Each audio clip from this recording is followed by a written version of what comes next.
Do you have? Oh, do Yes, you have Deckmaster running? Are you yeah, mastering your big deck. Good evening, ladies and gentlemen. Welcome to Hit the Deck. Mr. Vagram has actually deigned to join us this week after real life. Yes, things. I have internet. Nothing's broken. Yeah, I have internet. Nothing's broken. No doctor's appointments or anything weird. I'm here. We have a Vagram. Yeah. How are you, Mr. Vagram? I'm coffee. So everything's good. I have coffee and olives, not together. Yeah, not together. I don't have coffee and olives together. It's You're not like some weird dipping your olives in the coffee. I mean, do you have biscuits over there? I figure. Actually, I have cereal. I have real adult cereal that is about the equivalent of Halloween candy if you really examine it. So yeah. I put that in my coffee before I put olives in my coffee. But the olives are just a potential snack for later on. Well, I'm good. Yeah, I've got coffee. I've got like the everything around the house is actually everything's not behaving. We have a leak coming from somewhere in the attic, and we're not sure where. I think it's a hole in the tile. That sounds horrible. Yeah, potentially unpleasant. We'll see. I don't know. We did get some rain yesterday evening, and there's a new tiny wet spot on the ceiling of the kitchen. So in general, everything's good, man. I've been playing Fallout 76 like a madman. Okay. I did the same when got a little bit of Siege in last night. Fallout 76 all the time. Yeah. Nothing else exists. Yeah. So I'm good. How things going for you? It's Friday evening for you. I just had my dinner. I made a lovely beef stir fry. I literally woke up like an hour before that, so yeah, I'm okay. I also have the coffees.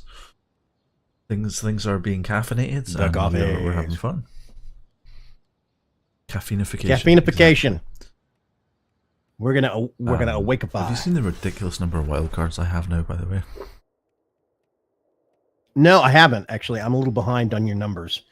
Holy Jesus, Mary and Joseph! Can I borrow some of your common and uncommon wildcards? Yeah, sure. I'll give them back. Just have them. I think I have like pretty much every common and uncommon in the game at this point. You have three pauper decks worth of common cards. Yes, That's hilarious.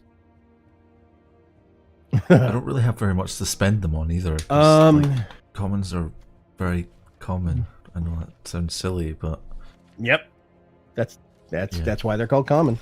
Anyway, so today I wanted to talk about the different deck archetypes that are present within Magic the Gathering, or at least in the current meta of Magic the Gathering. Things have changed slightly over the years. We've gone from 3 archetypes to 4 archetypes, but things are largely the same. Because I figure we're going to get into like deck building strategies over the coming weeks / month-ish. So kind of discussing this before we start talking about, oh, this is an aggro deck, this is a control deck. You know, it makes sense to have the discussion about, well, what is an aggro deck, what is a control deck, before we start talking about how you build those. What is the third type? I know aggro, I know control. So there are 4 now.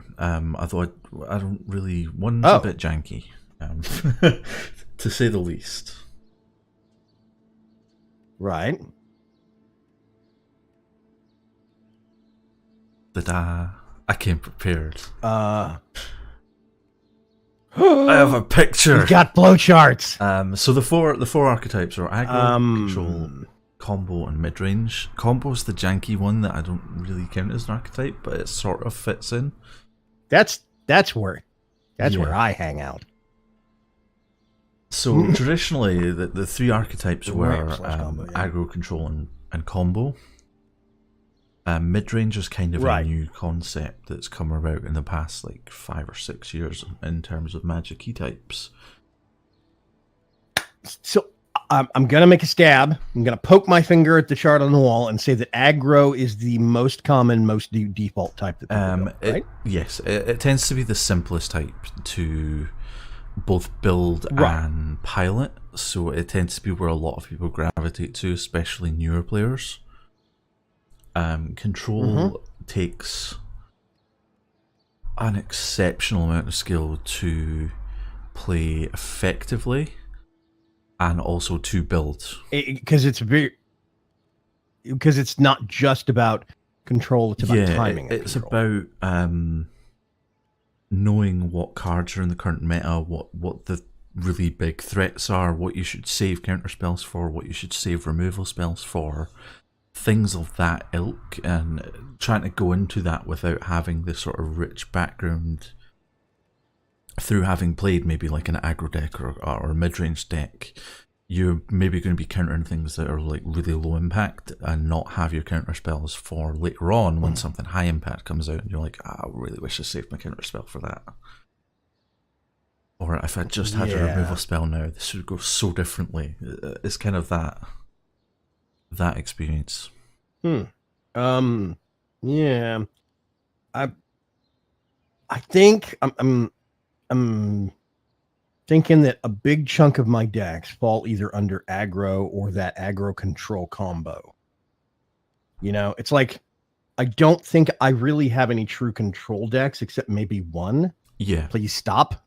But technically it's got aggro elements in it. So it might be more on the control end of aggro control, but it's still aggro control. Aggro control is a really weird, sort of janky subtype that is Pseudo just like subset. matched together all of the things. Wait. There's a rousing yo Sharpie! boy coming from the chat from Red Hi, Sharpie. Sharpie. How are you I read today, Sharpie. How is your 6? Have you recovered from the man flu yet? Yo boy.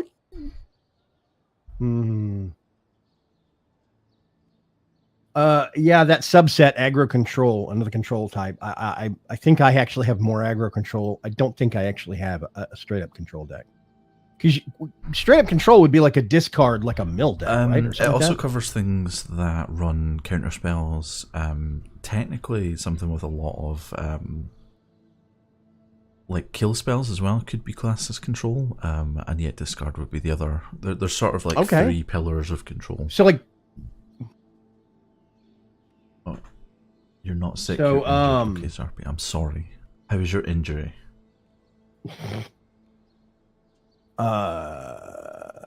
So burn decks are a form of control deck. Burn decks are probably the classical aggro control style deck. Because they because they can do both quick life damage, but they can also control the board state.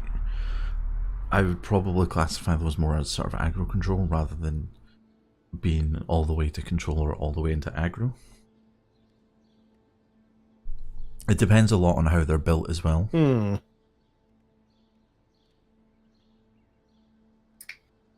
Yeah, I have I'm looking at the chart. I've got a lot of aggro decks, but I've got some ramp combo decks. I've got a fair number of those as well. I have like 1 or 2 control decks, but they're really aggro control decks. What mid-range? I have to point my finger at that one on the chart and say, what is mid-range? I'm not sure I know what the definition of that is. That just seems like premium kind of aggro. Is.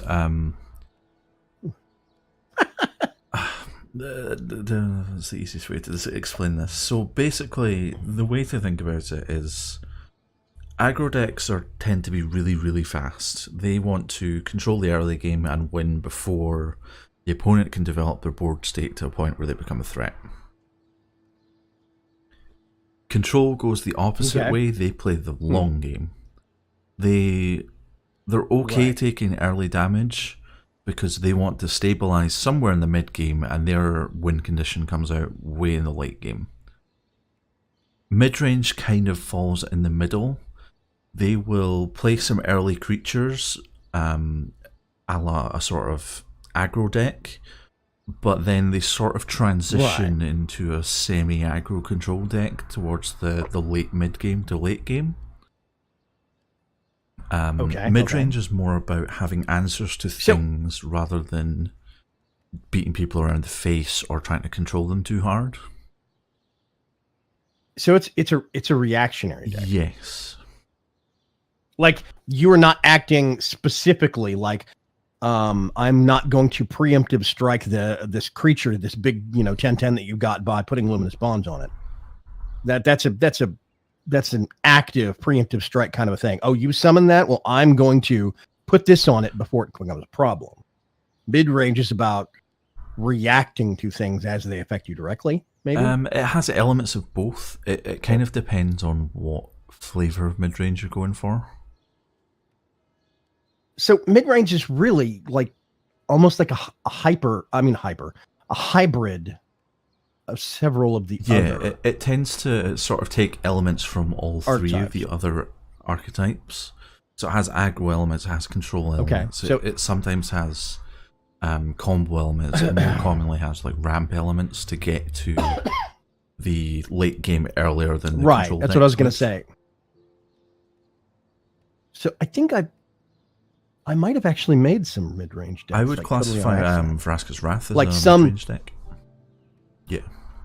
Really? Okay. That's I was going to say, I've got some decks that have specific combos or elements of combos they play off of. It might be not a tight combo, but what I call a loose combo. These like 5 different cards all work together, but I don't need all of them to do it. I can have like a subset. Yeah. Right. Like, I consider, like, when you have a merfolk deck, it's called tribal. Yes. That's the term that gets used a lot.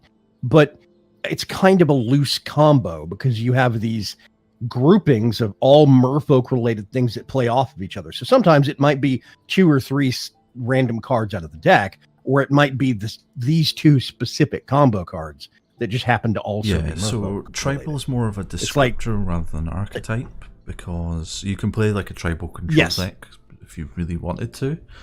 Most tribal decks tend to be aggro or mid-range deck, but tribal basically just means all of the creatures within this deck are of the same type.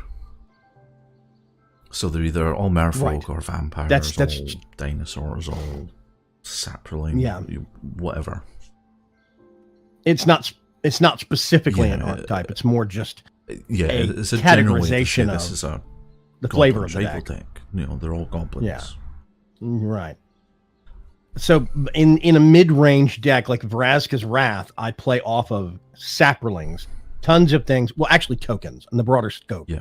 It's a token deck. Tons of things tie into tokens, making use of tokens, sacrificing tokens. Some things are specifically sapperlings. Other things are just whatever token you have. But you also have a lot of things that can destroy enemy creatures or draw you cards or give you other effects as well, which is why I would steer that more into the mid-range rather than another archetype. Okay. That's interesting. Yeah, that's very interesting. So is there one specific that you think we should start on kind of, like, do you want to do kind of like a best habits for pick one archetype and say, here are some good things to think about or build around if you're going to do like an aggro I think deck we'll probably just go around the circle and sort of see, like, show off, like, this is an aggro deck, this is why it's an aggro deck, this is, the key sort of things to look at for aggro decks that kind of do the same for control. Combo's going to be a bit weird because all combo decks are different, but we can do something with it. The other important thing to note is the deck archetypes operate in a sort of rock, paper, scissors type system. So aggro beats control, control beats combo, combo beats mid-range, and mid-range beats aggro.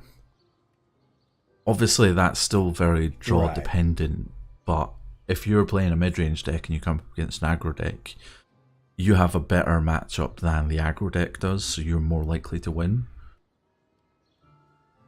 But you still obviously have to be able to play and like not get land screwed or mana flooded or anything along those lines. Yeah, exactly. I've had to come to grips with. I still have issues with the game shuffling. I mean, the card shuffling engine that is used in MTGA. I still think it has flaws. Now, I don't think it's critically flawed. I just think it's flawed enough that it is affecting gameplay. It seems to be the most common complaint that I've seen is the shuffler doesn't shuffle the way that a human would. Shuffle very well. Yeah. I've lost track of the number of times that I will get 2 land And then cards in none, my opening yeah. hand, and then we'll never see another land again. Yeah. Or I will get 3 or 4 land cards in my opening hand, and then all I get is land cards for the next 16 or 17 turns. It happens a lot. Recently too. But so basically, I've had to take the Zen approach to deck building that I'm not really getting land stuff wrong. As long as I get about, the range that the Wizards of the Coast says for what the auto land suggestion is, that it suggests, I think it's 24 land cards. 24.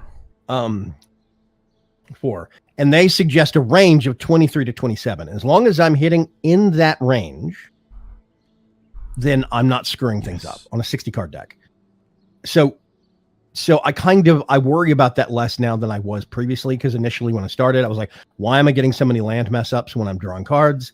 Is it something I'm doing? Do I have too many, too few, too whatever? And I would just backwards and forwards and just make things worse. So I shoot for about 24 or 25, and I just kind of that's a good number. There is a really good article that I will have to dig out that basically shows the math that you would need to do to, how many lands you should include, how many different colors of land you should to play a certain card with a certain number of colored mana by a certain turn, and there's massive tables and math behind it all, and it's just complicated.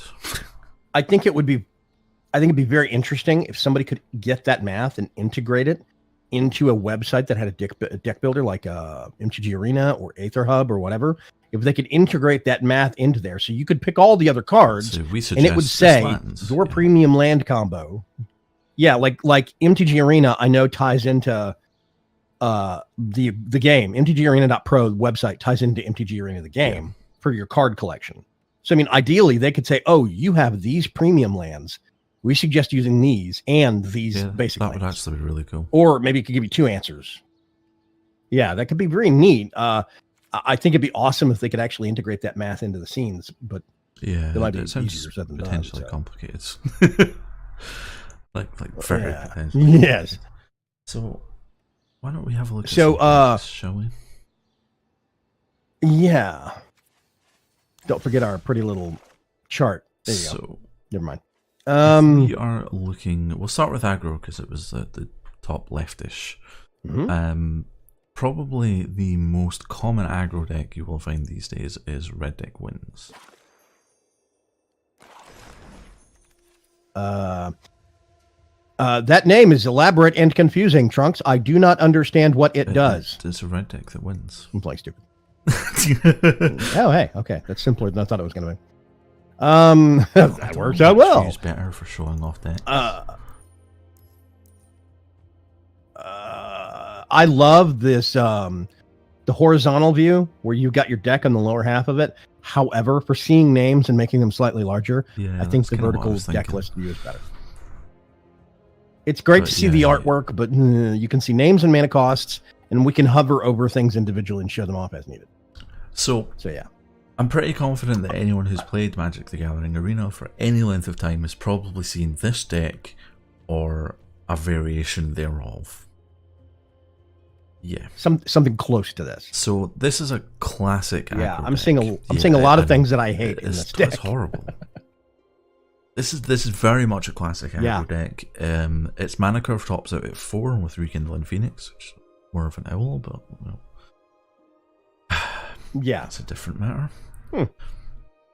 Aggro decks tend to be very, very cheap. They tend to focus more around 1 and 2 drops with some quote-unquote bomb 3 and 4 drops. Right. The phrase bomb has always kind of perplexed me. Sometimes I see it. It's a bomb card. It's something like Wrath of God. It's a bomb card. Yeah. Like in terms of just that's not in the current format. There's other names for that, but just the one that I reach for in my brain. Destroy all non-land permanents. That you clear the board. Like Seal Away is a bomb card. Is it Seal Away? Settle the Wreckage. No, it's Settle the Wreckage. That's what I'm thinking of. So, everything I see that as a bomb. There's some stuff that people label, this is my bomb 4-drop.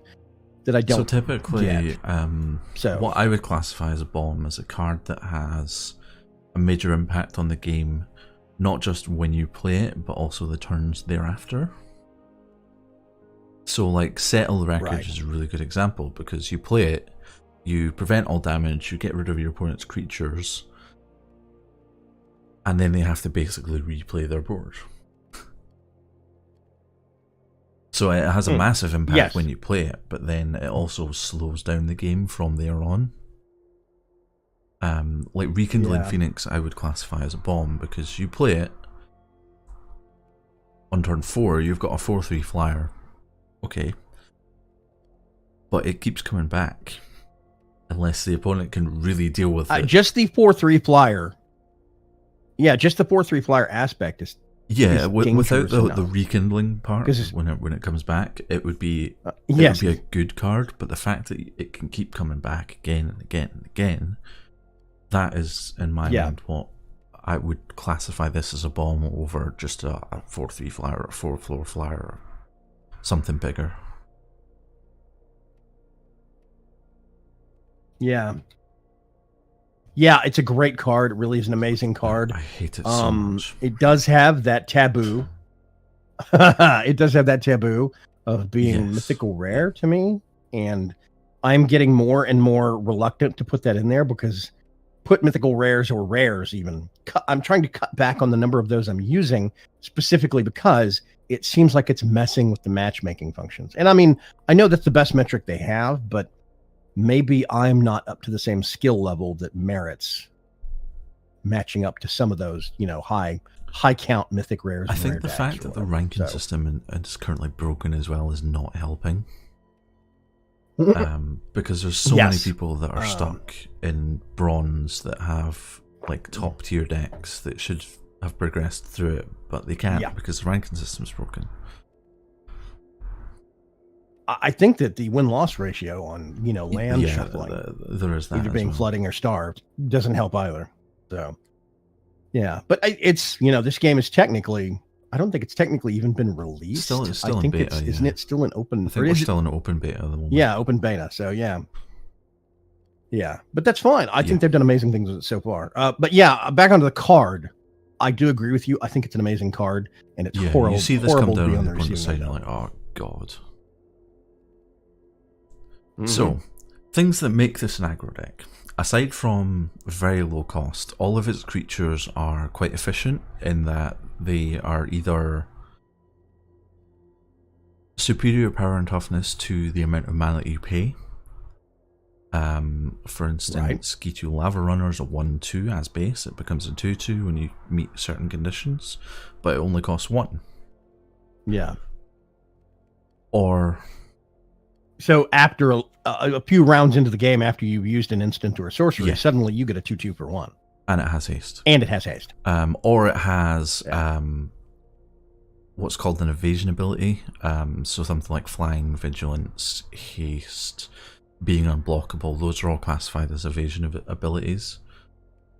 It has an additional effect, like Fanatical Firebrand has the ability to sacrifice itself to ping for damage. So these will all make these cards really efficient. Shock deals 2 damage for 1 mana. Lava Coil deals 4 for 2. Lightning Strikes 3 for 2. So you're getting more out than you put in. Steamkin's just insane, and is that what ever play this card. What is the phrase that I get that got tossed around a lot in Hearthstone was value cards, high value cards, where they give out more than the amount of mana. The same concept applies to Magic. Removal has a slightly different formula to creatures, but because typically if you spend less mana getting rid of a creature than the other person spent to cast it, you've come out higher value. Yeah. Runaway Steamkin. I've run across this routinely in decks that seem to want to make it's not necessarily that they're all Runaway Steamkin combo decks, but it seems like they want to make it towards the central focus. Steamkin is basically the central focus of this deck. It gets bigger when Yeah. you cast red spells, and you can also use it for mana, so it gives you both aggro and ramp at the same time. So you could... Interesting. Ramp is not that common in exceptionally red, right? rare in red. There's like 5 effects in standard I can think of off the top of my head. Yeah, okay. Yeah. So that's impressive, right when there. you play Steamkin by... Say you play this turn 2, by turn 3, you could potentially have a 4/4 for 2 mana. Which you could then potentially take off to gain something like a Chain Whirler or Wizard's Lightning for effectively free. Yeah. Okay, yeah. It's a good looking card. It's a neat card. I hate it so much though. Pyromancer, exceptional value card. It's a 2/1 that deals 2 damage to a player or planeswalker when it comes in. Viashino Pyromancer, and I think what is it, Goblin Instigator, are 2 cards in red that I see in all. If somebody's got red in a deck, yes, those 2 cards are in it. Seems like, yeah. Because I mean, this comes onto the battlefield. It's 2/1 for 2, and it does 2 damage to a target player or a planeswalker. So I mean, it has that opening volley ping, which means if somebody tries to bounce it out of your hand using like Disperse or Mysterious Disappearance or whatever, then you play it and ping them again. So it dissuades them from doing that as well. Yeah. It's a really good card. It's very I like red. It sort of exemplifies red. Yeah. It's effectively a shock on a stick. So even if it dies as soon as it comes in, you still get half its value just for hitting the board. Mm-hmm. Yeah, it redeems half its value just for entering the battlefield. So, Chain Whirler is another exceptionally good red card. Right. Against like a token deck or other aggro decks, this card effectively is a board wipe. Because a lot of aggro, a lot of fellow aggro decks are running either 1/1s or 2/1s or 3/1s even in some cases. Yeah, so it hits the battlefield, and it does 1 damage to each opponent and 1 damage to every creature or planeswalker they control. So just opening tick right there, boom. If you followed this up with that Pyromancer, or you did the Pyromancer beforehand, you could have done 2 damage to a target. Goblin Chain Whirler comes in, another 1 damage, and you've killed at least 1 3 toughness creature on the battlefield, and all of the other 1 toughness. It's a nasty card. So that's nasty. It's a 3/3 really for good 3 card. with first strike. First strike, the first strike is really Chain Whirler just does so much damage. Wizard's Lightning seems a lot worse than it actually is. This spell costs 2 less if you control a wizard. That's nice. Interesting. 3 damage to any target. Yeah, so it's 3 you damage for basically 3 look mana. at it and you're like, well, that's okay. But then you look at the creatures in the deck. So you've got Gitu Lava Runner as a wizard, Viashino Pyromancer as a wizard. So you have like 8 targets that turn this into a 1 mana 3 damage card. Right. Yeah. That is an interesting, one of those really simple kind of loose combination things that you can play. But I mean, even if you don't have a wizard, it's still 3 damage for 3 mana. So it's on curve for efficiency. It's just not exceptionally efficient. Right. It's basically a worse. It's on curve by default. Yeah, it's on curve to start. It just gets better if you have wizards in the deck. So Experimental Frenzy is basically this deck's answer to control. It's this deck's answer to a lot of red's weaknesses, but it shines against control. Enchantment. You may look at the top card of your library at any time. You may play the top card of your library. Weird. You can't play cards from your hand. And then for mana cost, destroy Experimental Frenzy. Okay, that seems exceptionally odd. So I guess you would want to get this when it's one of the only cards you have in your hand before you drop this. Right. So then you put this down and then check at what the next top card is, and try to play it if you can, because if it gets into your hand, so red's major weakness is two parts. They tend to empty their hand really quickly, and they don't have card draw, or they have limited card draw. Okay. So Experimental Frenzy helps with this because you can basically play the top card of your hand with the top card of your deck without needing to draw it. And given how cheap a lot of these cards are, by the time you can cast Experimental Frenzy, you can cast maybe 2 or 3 of your other cards in a turn. It's a really weird card, especially for a red card. It's one of the cards that I think breaks this deck. It's just... I think it would have been better in red-blue. Okay. It's a very easy card, but it's mono-red, so it kind of makes mono-red broken. Yeah. It kind of makes me wonder what would happen if you had a situation where maybe you only had one mountain land out, and then you had 3 other, like, if this was in a combo, a 2-color deck, like, red, white, red, blue, whatever, red, green. What if you only had one mountain out? Somebody destroyed that mountain while you had this out. You would have to basically wait until you got another mountain to get rid of it if your hand started filling up. Or something like that. So it does have a balance. It does have a downside. Exceptional downside, but... Says, I assume you mean bad broken. Can't play yes. As long as you're not playing the deck, then yes, it would be bad broken. If you're playing the deck, it's very good broken. Bad if you're on the receiving end of this deck. Yeah, okay. And then you've got, following that up, you have Rekindling Phoenix. Yeah. So, you have, let's see, I think the only flyer is the Phoenix, but it's one hell of a flyer. Yeah, but you do have at least a flyer solution in there somewhere. You only have to worry about 1 color of mana, so you have 22 mountains instead of going higher on like 20. Yeah, I mean, the other reason for that is because our top of our mana curve is at 4 rather than 5 or 6. Right, so you don't really need that much mana long term. And typically this deck wants to end the game around about turn 5. Yeah, as quick as possible. So like if you get to like 6 or 7 mana, you've probably lost. Yeah, okay, here's a question from Ramser. Can't play doesn't mean you couldn't play lands. It means you can't play lands from your hands, however, you can still play them from the top of your library.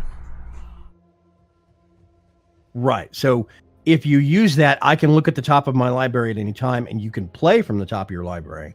That basically means that you can, you're using the top, you're using your library as your hand, but you have to go through it it's a kind of a serial. Yeah.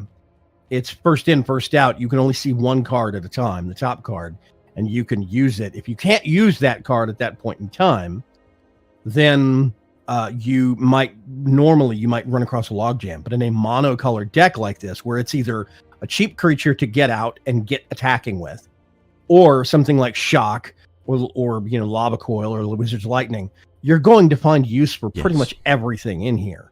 It's just an issue of if you have the mana. But if you've got the mana and you haven't played a land card, I mean, if you have a land at the top of the deck and you haven't played one yet, that down and put it out and reveal what's under it.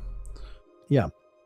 The only thing that might bite you is if you get a streak of several land cards in a row, and then you play a land, and then you would draw a card for a land that would sit in your hand, and then play a land. But I think that's an exceptionally rare situation on, an enchantment that you're probably not going to get out every single match. It's pretty rare to happen, especially with only 22 mountains, because land's only 37% of the deck. You have a greater chance of drawing other things. Cards present 38, 100% red. Who'd have thought? Do you want to take it for a spin real quick, or you want to move on to another archetype? Take it for a twirl. Bit of a meander. bad thing about this is I tend to come up against control decks every time I play this. That's probably going to happen again. The holiday. Which holiday? At the same time.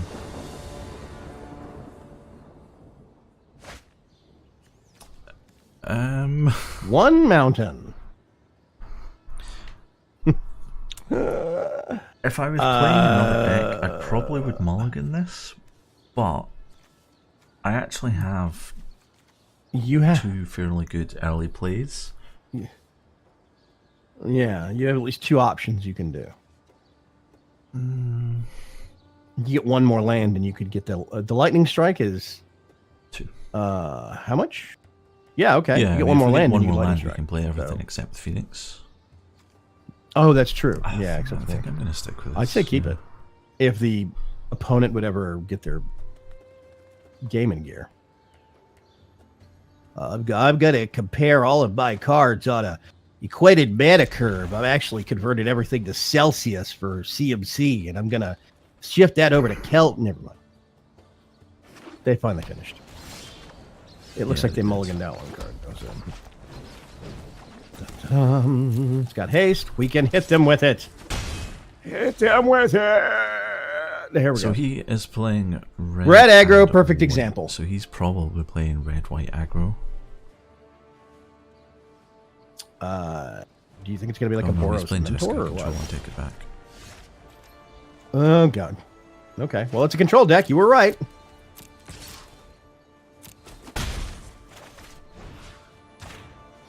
It's because the chances are he's playing control. I know he's not going to have very many creatures, therefore there's not a lot of point in saving the shock for a creature. Right. Mountain, mountain, mountain. Hey, there we go. Counter spell. Yep. Counter. Ooh. Okay, we'll hit you for one. Big meanie.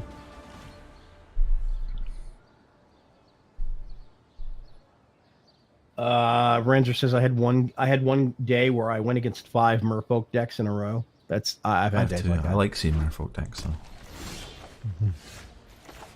Yeah.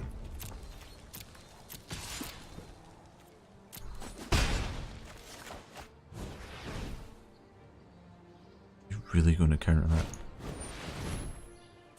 that? Okay. Whatever, buddy. That's fine. We can do this.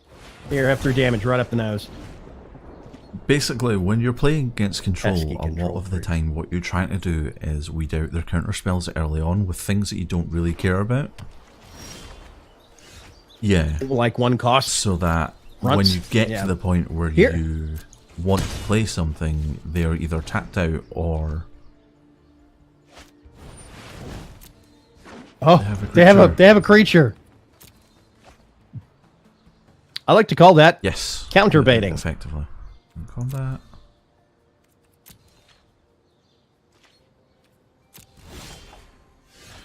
So we have 2 options. We either play the Phoenix or we can lightning strike the Drake and then ping it with a firebrand to kill it.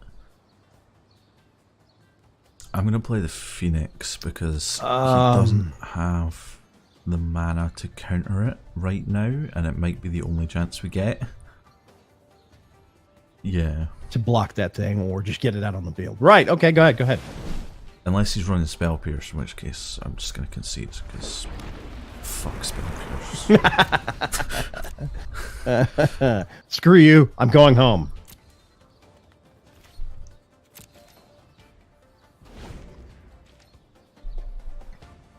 So he's playing Malrat. Jeskai Drakes. Radical idea. Jeskai is specifically red, white, and blue? Or America. America! I'll call it differently. I want to make a red, white, and blue deck that's got all of the worst comboing cards you can get. If he attacks here, the chances are and call it probably America. trying to kill the Phoenix so he can get rid of the token. Nope. Okay, so we have 5 land. We are going to... Lightning Strike Chain Whirler? No, Yeah. yeah, you could do that. We'll see what he does here. You could lightning strike the actual Drake and Chain Whirler. I think he has. You gonna a take it to seal the face, in his buddy? hand. Who died then? Nope, dive down. Oh, well. Suck it, bitch.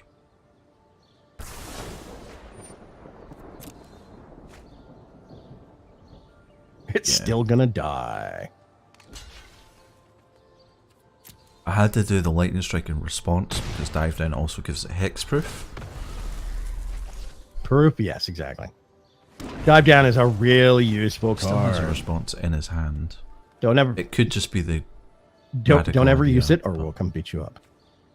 Yeah. I don't know.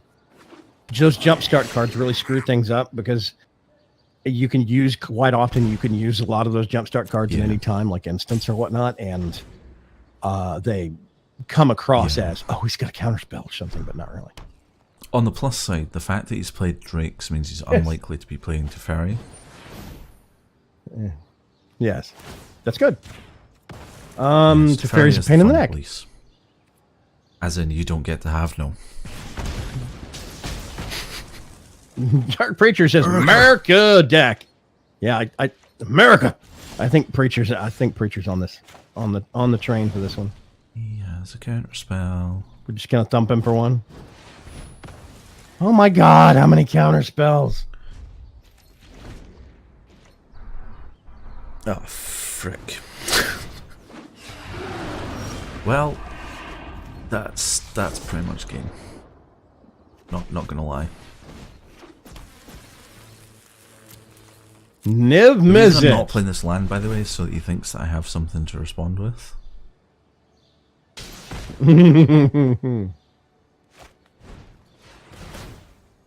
Yeah, He doesn't I seem to don't think care. he does. Oh my God! Uh-oh, that's bad. Bye. Yeah, this is pretty bad. Not gonna lie, this is pretty bad.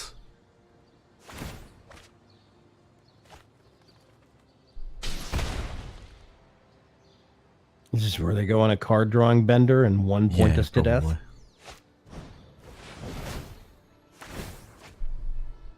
Oh my God! I mean, they're gonna run out of mana here in a minute. Whack for 5. Okay. Wizard's Lightning. No point using it right now. I mean, you could use it on him and get him down to 5, but he didn't get to draw a card and ping us. yeah, that's true. What we really need right now is Experimental Frenzy.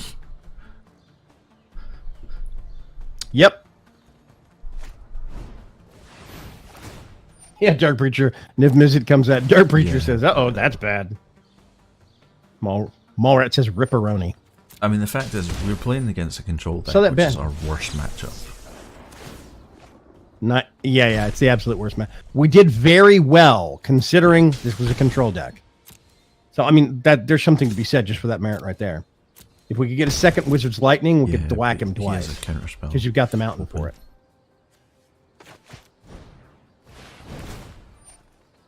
And he's going to counter this and kill us. No, he's not.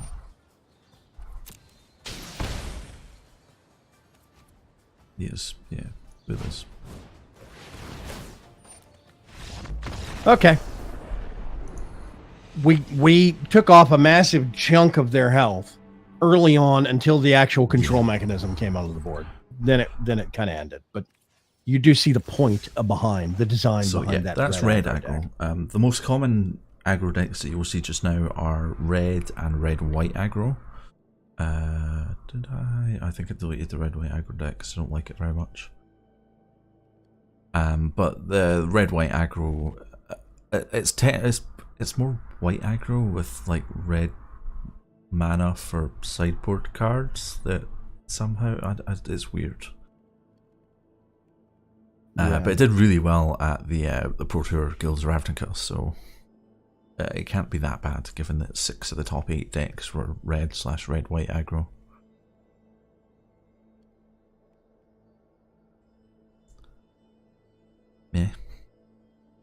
Anyway. Yeah. I have no words. Either. No words, man. One card comes onto the field and it's like, oh, that's it, we quit. It's either Teferi or Niv Mizzet. Yeah. If you use either of those two cards and I'm playing, I will generally instantly concede at that point. Yes. I would quit with Teferi also. That guy's a pain in the neck. So, okay. On the chart, going clockwise, it would be mid-range. Going counterclockwise, it would be control / aggro control. Which direction you want to go? Shall we do mid-range? Yeah. Well, let's do mid-range. So mid-range. By far the most common mid-range deck you will see these days is Golgari mid. There's also a Jeskai mid-range deck and another mid-range deck that I can't remember the name of, but generally it'll be either red, white, blue, or black, green as your sort of typical mid-rangey types. So this is a take on Golgari midrange. It's from the recent PTQ, not PTQ, Grand Prix in Milwaukee. The recent Pretty Damn Quick? PTQ is was that? Pro Tour qualifier. Oh, PTQ. I thought you said PDQ. It's like No, Pretty Darn PT. Quick. What? Papa It's like Tango speed matches? What's going on? Quebec, I think. Yeah. Quebec, Been yeah. a while. PTQ, Pro Tour qualifiers. Okay. PTQs. So Okay, so this is a mid-range deck. Yeah, it looks. It's I mean, it very looks straight up Golgari. So the things that make this mid-range are the fact that it has answers. It has lots of answers to lots of different things, but it's not quite a full control deck because it also runs a lot of creatures and aggro elements, as well as a bit of ramp in the form of like Llanowar Elves and Druid of the Cowl. Technically, your Explorer could marginally be classed as ramp as well, but it comes into that hybrid equation again. It's got like pieces of the other three elements. It's got some ramp, it's got some aggro, it's got some control. It's basically a sort of all-round package, which is why it's kind of mid-range, because it doesn't... It's like the middle of the... It would actually be better if that diagram was a triangle and it had like control aggro combo around the outside and then in the middle was mid-range, because that's kind of more how it represents. But I didn't make the diagram. Right. So. Fine. So starting off, you've got Llanowar Elves for a little bit of extra mana. I have very quickly come around to, if I have a green deck, there are Llanowar Elves in it. There are mana elves in it somewhere. Yeah, if it's not the 1 mana cost ones, it's the 2 mana cost ones. You know, whatever. You've got Cast Down as a 2 mana black. Destroy target non-legendary creature. So that's just bang. Yes. It's non-legendary murder. It's cheaper. 1 mana cheaper than murder. Yeah. Okay. Yeah. What is it? Murder is 2 black and a colorless. Man, that second black is what always hoses me up. Like if I had one more swamp, I would kill you. Druid of the Cowl, which is more mana, more ramp. But it's also a decent. It's also a good 1/3 early game. Yeah, it's a good early game blocker because it'll block those 1/1s and 2/2s just fine. I like Druids of the Cowl. I think Druid of the Cowl ends up in the greater category of mana elves. It ends up in more decks than Llanowar Elves does, but that's me.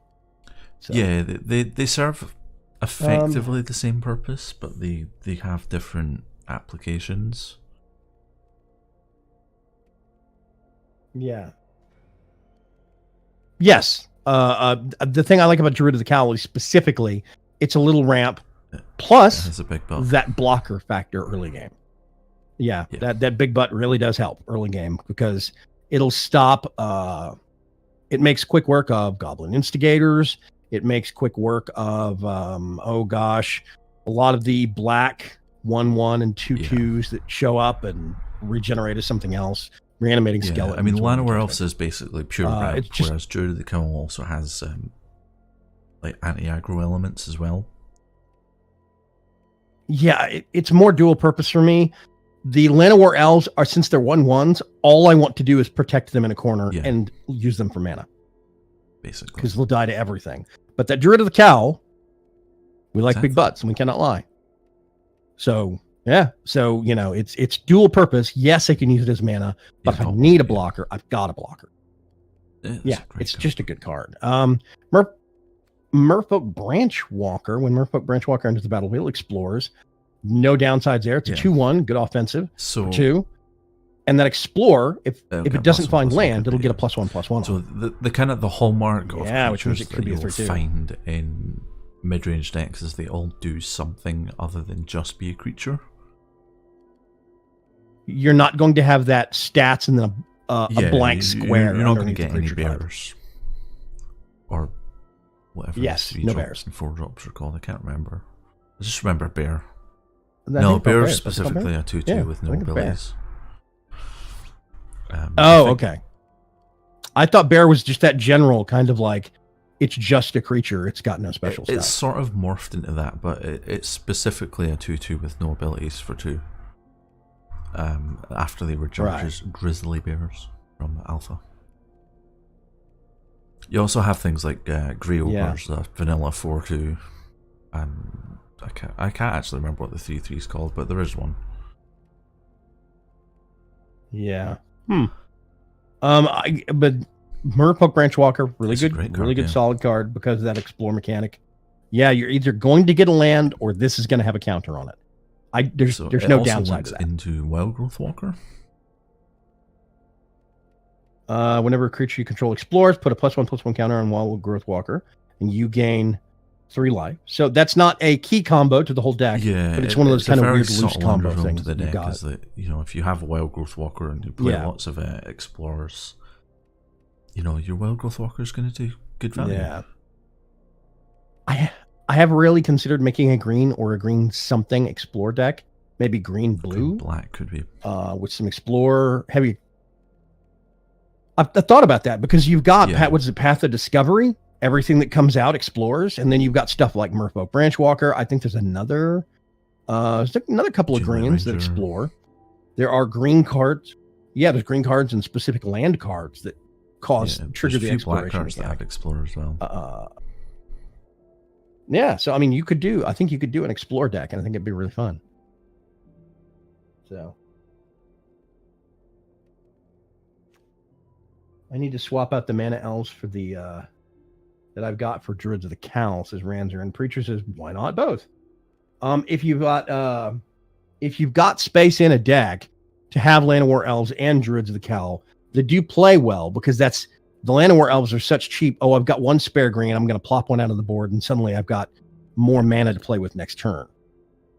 They're great ramp. It's just that that's the only kind of cheap creature that you've got that does mana. I would do Druids of the Cowl first, and Llanowar Elves is a secondary. That's me. That's not general rule. With this deck specifically, Trunks might feel different. Having both is really good because if you get a Llanowar Elf turn 1 and Druid of the Cowl turn 2, you could be looking at something like Vivian Reed in turn 3, Karish Tyrant turn 4, which is just insane. Yeah. Exactly. There's literally no decks that will come back from that. Yeah. That early on, getting something like that out, having both is beneficial. It's just if you're tight on space, I lean towards Druids of the Cowl first. Yeah, I would agree with that. Find and Finality. I don't think I've seen this card before. Return 2 creature cards from your graveyard to your hand. Ooh, that's nice. I like Find. Finality is okay. Yeah, put 2 +1/+1 counters on creature you control. Then all creatures get -4/-4. All creatures? Including yours. Until end of turn? Huh. That's super weird.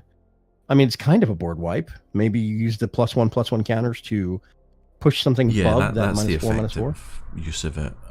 Although if you have a Carnage Tyrant, you get like a 9/8 Carnage Tyrant. Just scary.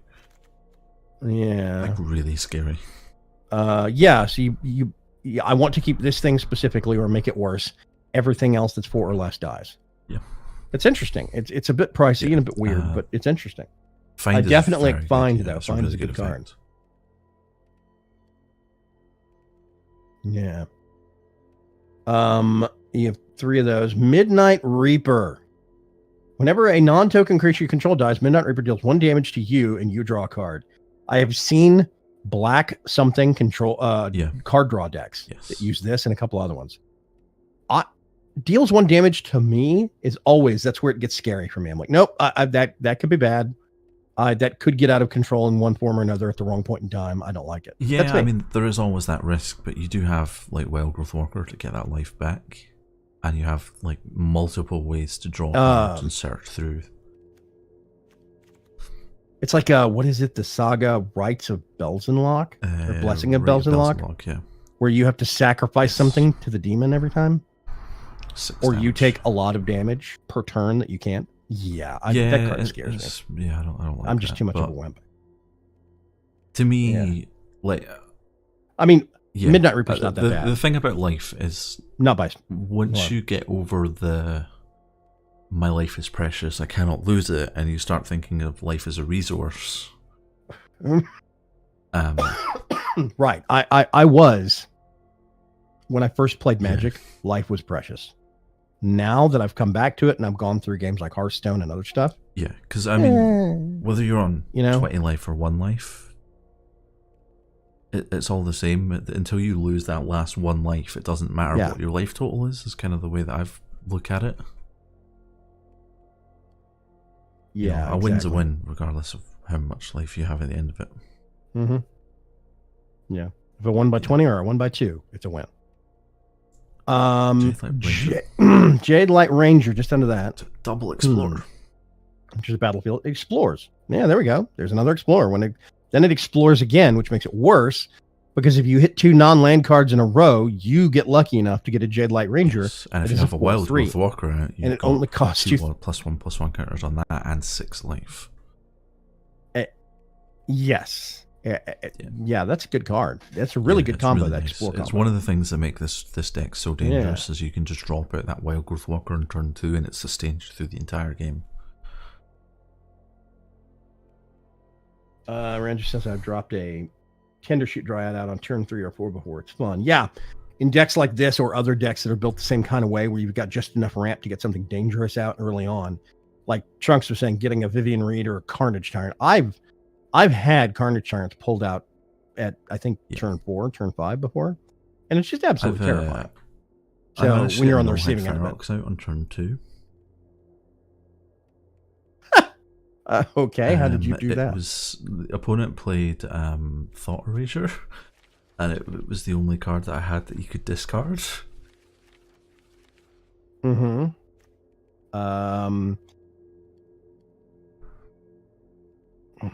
So basically, opponent makes you discard it, and Null-Hide Ferox says, if a spell or ability an opponent controls causes you to discard Null-Hide Ferox, put it on the battlefield instead of putting it into your graveyard. Okay, it's a 6/6 with hexproof. That's not terrifying at all. You can't cast creature spells, but you can turn that off, although it does also turn off the hexproof. You can't cast non-creature spells. So this prevents you from casting instants, sorceries, artifacts, whatever. Yes. It's gotta be a creature. Okay. But yeah, if your opponent's like playing a discard deck and you have Null-Hide Ferox in hand, discard that and you get to play it instead. Yeah, okay.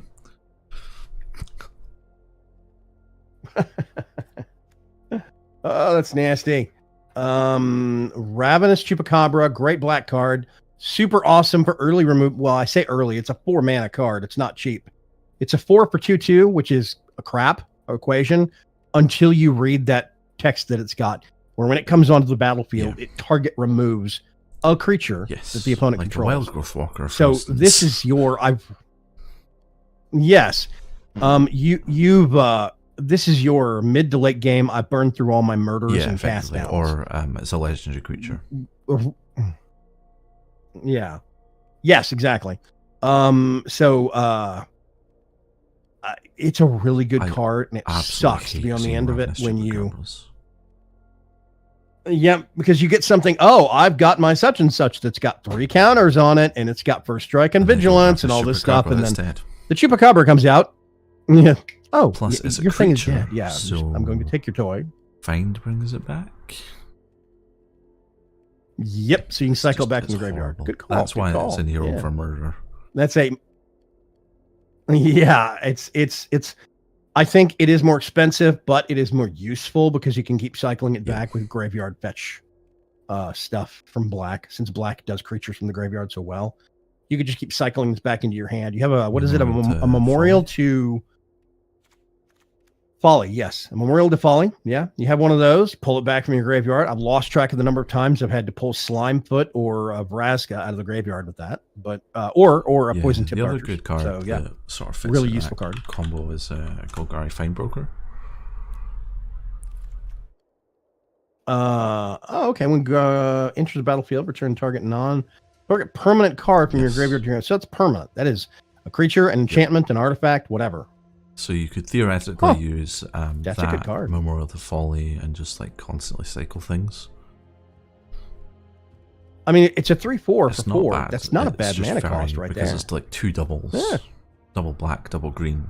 It's kind of difficult to cast. It's Which it's is why it's a bit not in rich, this yeah. deck, because this really wants to be playing creatures every turn and threatening the board and keeping pressure on. Yeah. Exile target creature or planeswalker. Yep. Yeah, so you've got Vraska's Contempt, which is I kind of always count it as premium murder because you're not sending it to the graveyard, you're not killing it or destroying it, you are exiling it. So this taking it out of the equation. The list of things that pull from the graveyard is pretty entirely long. deals with Rekindling Phoenix. What'd you say? Yeah, it doesn't destroy it, so that the egg doesn't destroy come into play. It doesn't come back. It's just gone. It gone. Mm-hmm. It bypasses the sacrifice / destroy / death mechanic immediately.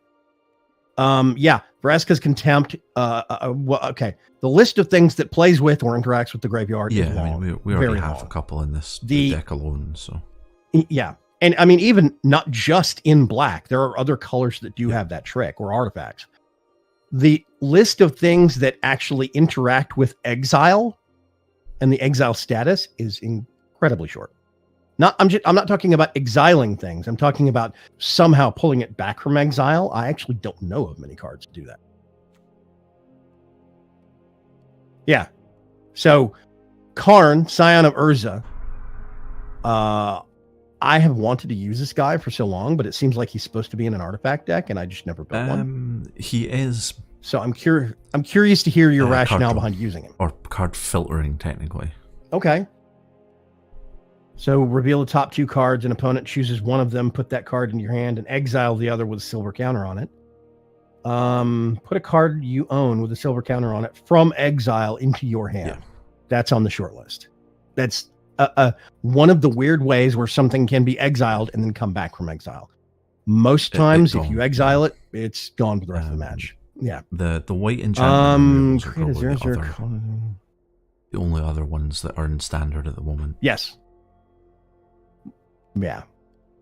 So I mean that's like a list of 2. Whereas there's a long list of stuff that interacts with the graveyard. So yeah, Vraska's Contempt is just one of those. You want something gone for the rest of the match. That's it. Yeah, that's it. It's gone. Yeah. So what's the white bird where everything comes in tapped? Yeah, something like that. Oh, I hate that bird so bad. Because suddenly everything you summon against that white deck, it always comes in tapped, even if it's got haste, it's got summoning sickness all of a sudden, and you can't use it. It's like, So Vraska's Wrath. I mean, Vraska's Contempt. Boom. Yes, goodbye. Get that thing off the board, please. Yeah, just take it out of the match entirely. Which is phenomenal. Yeah. So this is where I wish we could use unglued cards in MTG Arena.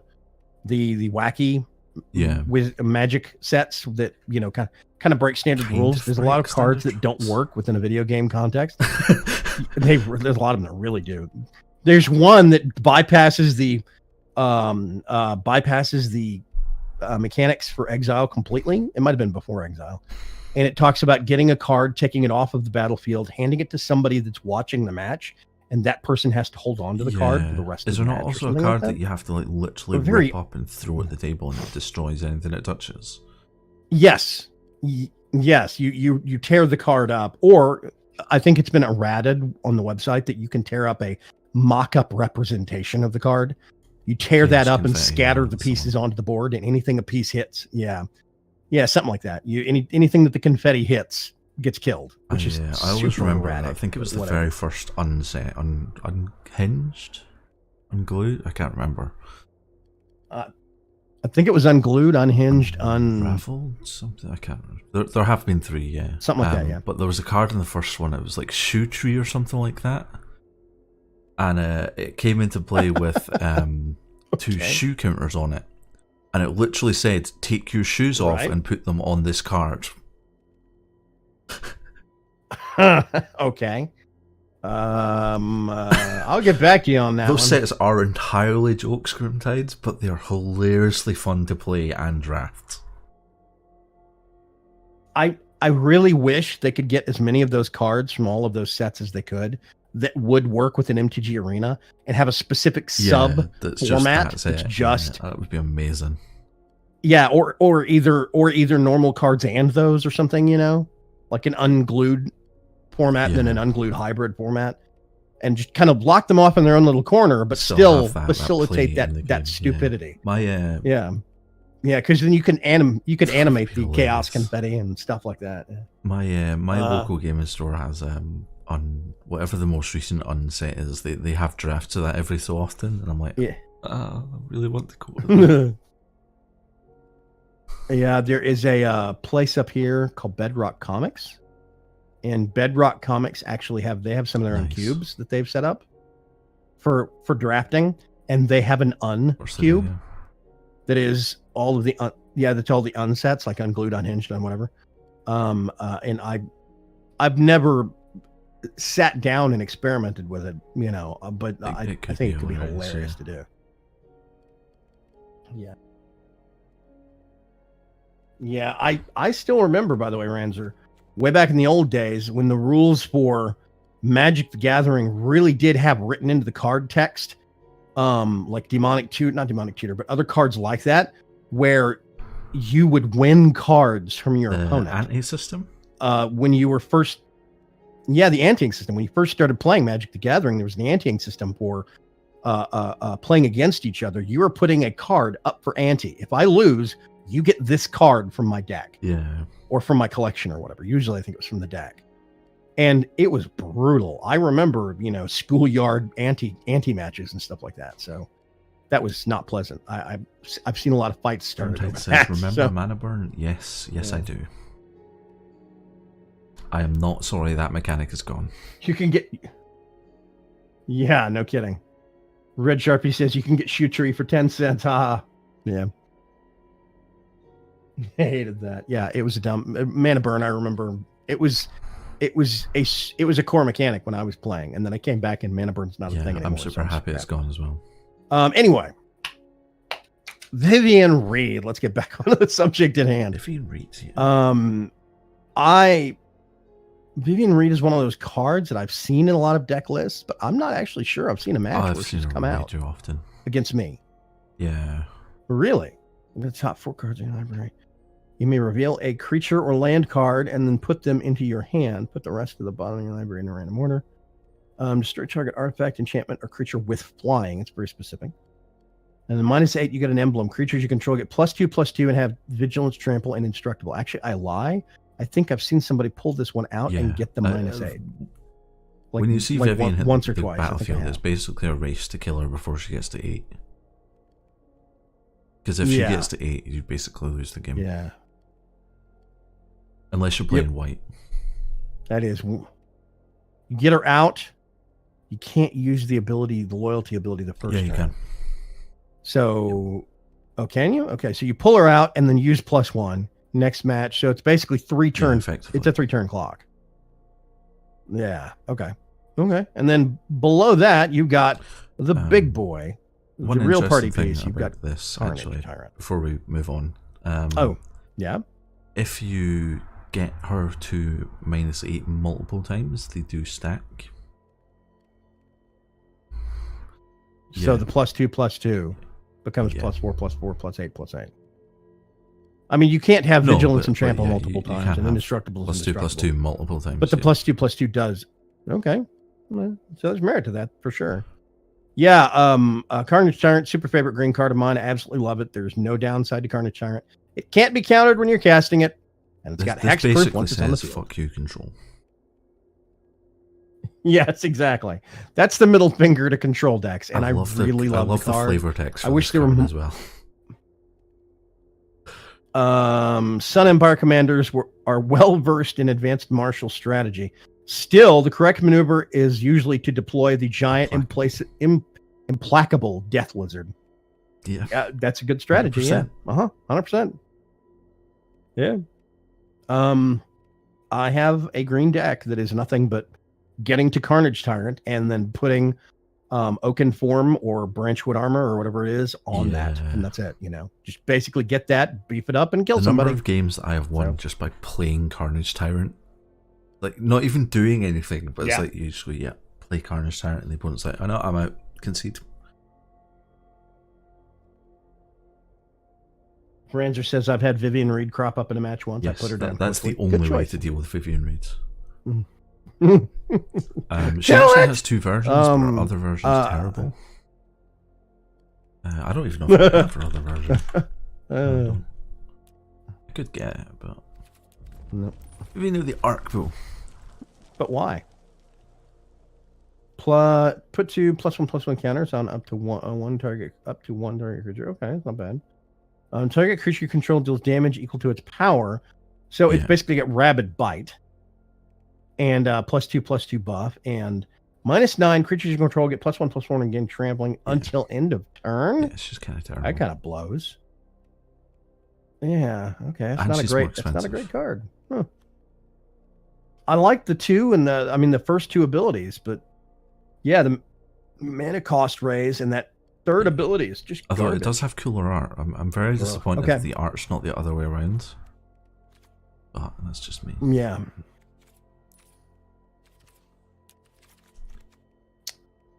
I have had a sneaking suspicion that they could actually introduce into the store in this game a kind of a card upgrade system where you could get a card and you get a kind of like having a wild card, but it would be a wild foil. Basically, you could buy packs of them in the store, apply them to and you could apply it to a card.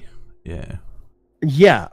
Yeah, they become shiny and they get animated artwork and extra effects and stuff on them. I bet people would burn hundreds of dollars for like full art cards, tricking out decks. Like I would actually pay. Exactly. For full art lands. I know lots. I would pay for packs of full art lands. Yeah, 100%. They track. You have a tracked number of those with a higher max than 4. You know, like you could have a maximum of 30 of them or something like that. And you have to buy them in batches, 100%. Okay, Memorial to Folly. I have actually in a lot of black decks. It's a good card. It works as land. I have so many other land types that come out tapped. It seems like this is just okay. I need something that's got a little bit of extra, graveyard play in it, so I can pull something, an insurance card, so to speak. That's a really good kind of a extra trick. Oh, I've had Memorial Folly sitting out on the board acting as black mana for several turns. I actually need to pull something from the graveyard. That Carnage Tyrant back. Yeah, exactly. Boom, boom, get it back on the battlefield. It's a really good card. I really do like it. I think I have one of them. I'm not sure I would ever put more than one in the deck, but it's just one of those it's nice to have it sitting back there. You may not need it, but the times that you do, you really like having it there. Yeah. Plus, there are no black 1-drops. So I do. If you don't have Lana runoff and you have that in your hand, there's no harm in dropping it turn 1. Exactly. So I do see in your land you've got 4 Overgrown Tombs, and which is really good. Shockland, what is it called? Shockland? Is that what it's called? Yeah, because it does the equivalent of a shock spell to you in damage if you want to get it out untapped. I do like those. I do kind of miss the days when there were dual lands that didn't do that, but I know those days are long gone. Yeah, so, I mean, you used to have pain lands back in the day, which dealt 1 damage to you if you wanted to use a coloured mana from it. Yeah, those were a pain. Yeah, I do like the shock lands over just, the ones the less premium version, like Woodland Cemetery, which is that one. Woodland Cemetery is what's called Woodland Cemetery. It checks if you have another type of land. Yeah, those are the ones I really like. Those are great. My only thing is, if you go back to Overgrown Tomb, it says land, swamp, forest. So if you put an Overgrown Tomb out for 2 life, then the next turn you can put out a Woodland Cemetery and have it come onto the battlefield untapped, because it's checking for a forest or swamp, and that Overgrown Tomb counts as a forest. Yeah, it counts as both. However, there are some other not as premium lands, alternatives to shock lands, that don't have that. It's just a land. It's not a land dash forest swamp. And I have messed up a deck by Fell Archers. Yeah. Stuff like that. It's just a land. And it's great. It enters the battlefield tapped. You wait a turn to use it. The guild gates are the same way. It's a land gate. It's not a land swamp forest. So pay attention when you're putting in stuff like that. Just the slightest combo, and suddenly Woodland Cemetery plays a lot better because you're using Overgrown Tomb and not a Golgari guild gate or something like that. Yeah. Those are Overgrown Tombs. Those shock lands. Once Ravnica Legion for that fact, we'll have the full range of colors covered by shock lands as well. Well, that was what I was going to ask. There was some decks that don't have those. Like if you mouse up a little bit to Watery Grave, it counts as Island Swamp. Yeah, there it is. Yeah, that counts as Island Swamp. So with like the Djinn blue card that counts against the number of islands you have, that still counts. No, because it's an island. I think it's. Isn't it? Yeah, Campus Djinn is only basic islands. Campus Djinn. Oh, basic island. Okay, yeah, it doesn't. There's some stuff that counts for forests that will count. Anything that's flagged as a forest. There's other things that count only basic lands. Same. Oh no, but Blanchwood would count it. Yeah. Yeah. So that for each forest you control. Yeah, Blanchwood does. That gets out of control quick. But yeah, if you look at, for instance, like Black Red, it has the check land, but it doesn't have a shock land yet. Because Black Red isn't covered in, and we'll get those in the next set. We're in Guilds of Ravnica. What guild is that? Yeah, legit. The whole guilds thing is very, very new. Oh, wait until we introduce 3 color combinations.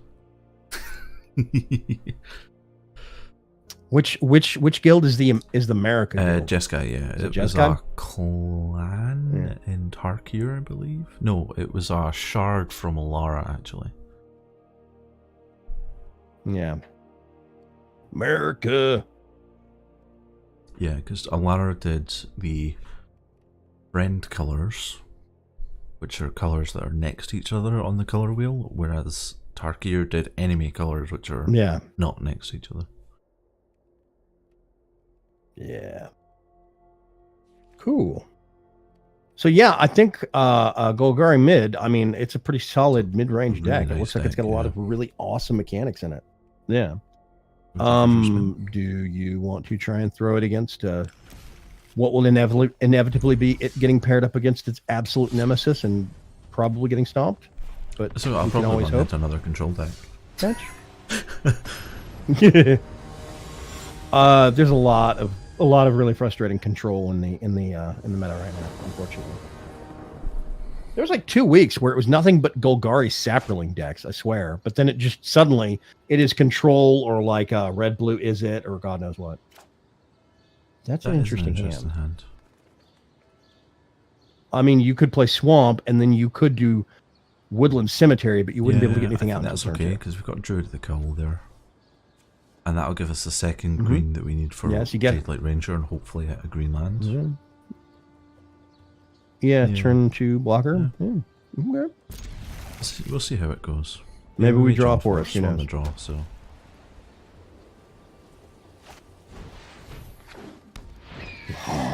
Lifelink healers, Hawk. Hey, Forest. What do you know? Magic's easy, Nowhere just else. draw what you want. Yeah. Just top deck whatever you need. It's no big deal. So this is probably a white aggro deck. If you play Sky March Aspirant, then, or a Dark Vanguard, or... Oh, he's not played any of those cards. Did he not draw a 2-drop? Boom. Oh. We've got a 4-3 on the turn reason 2. I went for Jade Light over either a Druid of the Kill or the other Llanowar Elf is because I think this is an aggro deck and I want to start putting pressure on them as soon as we can. Yes. There's a distinct possibility that you haven't gotten the cards they needed. They've got more expensive stuff. Possible, though it doesn't get Boom. much more There goes expensive. Flare. There's a swamp. Swampy swamp. Whoosh, more land. Please throw your haunted witness, you haunted get a witness away. 1/1 token to lifelink.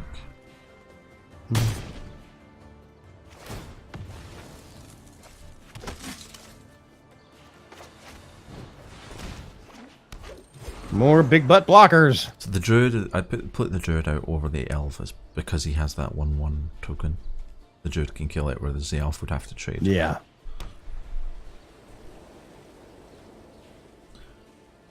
Now, if we draw Vivian, we can play her next turn. So we have 5 mana. We draw Carnage Tyrant, we can also play it next turn. Which is kind of scary. Carnage Tyrant would be great. Turn 4. Oh, just look, thunk. Hilarious. They're thinking so hard. There's extreme thinkipation going on. They are thinkifying the heck out of it. Yeah, why are you doing that? Okay, whatever, buddy. You got the 1/1 flyer over the fence, sure, but whatever, you know. Boop-a-doom.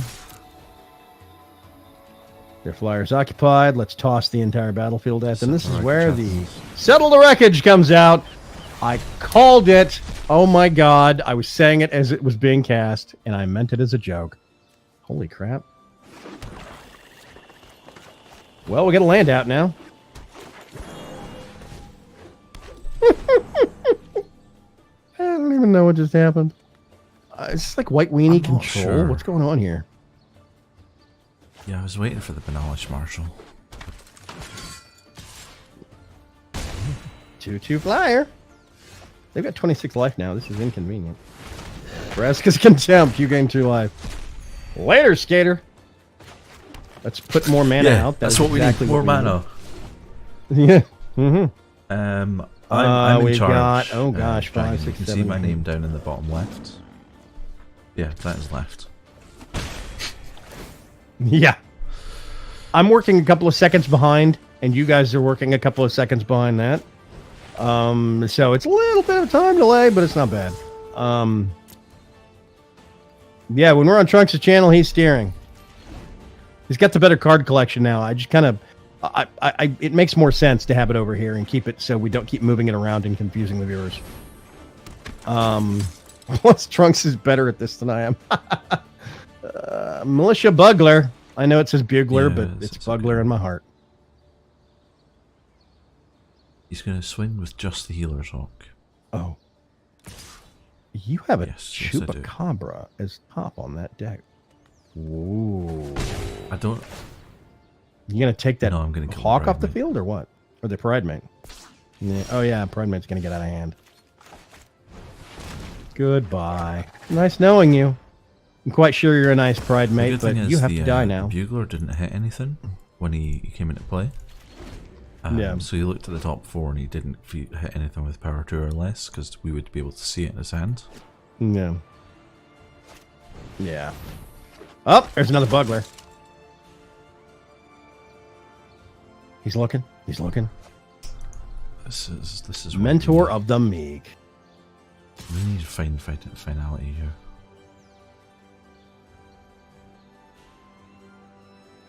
Play by play has me confused. Oh my god.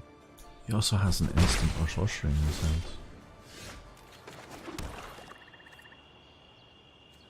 Where he's doing full control? Possibly, yeah. Probably not, but...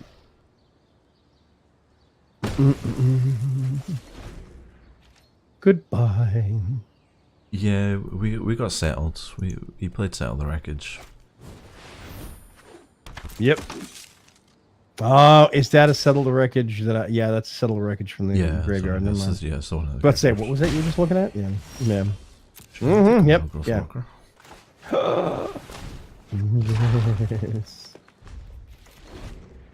Yes. Yeah, Settle the Wreckage is it's one of the things.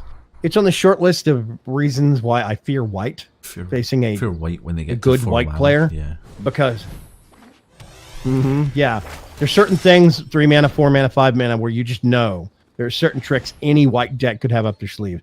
Settle the Wreckage, Sealed Away, Luminous Bonds, Domination. White has so many ways to ruin the parade. It's just... Oh. Finality. Let's put... Oops. I broke the board. I should have done that next turn, though, when he got the other. It's fine. Holy land, Batman. Yeah. That was Settle the Wreckage. That's where we got all that land. Oh, another bridesmaid. And we thought, yes, we can. Do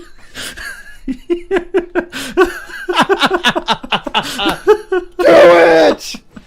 Yes! Bye! I'm sorry, opponent.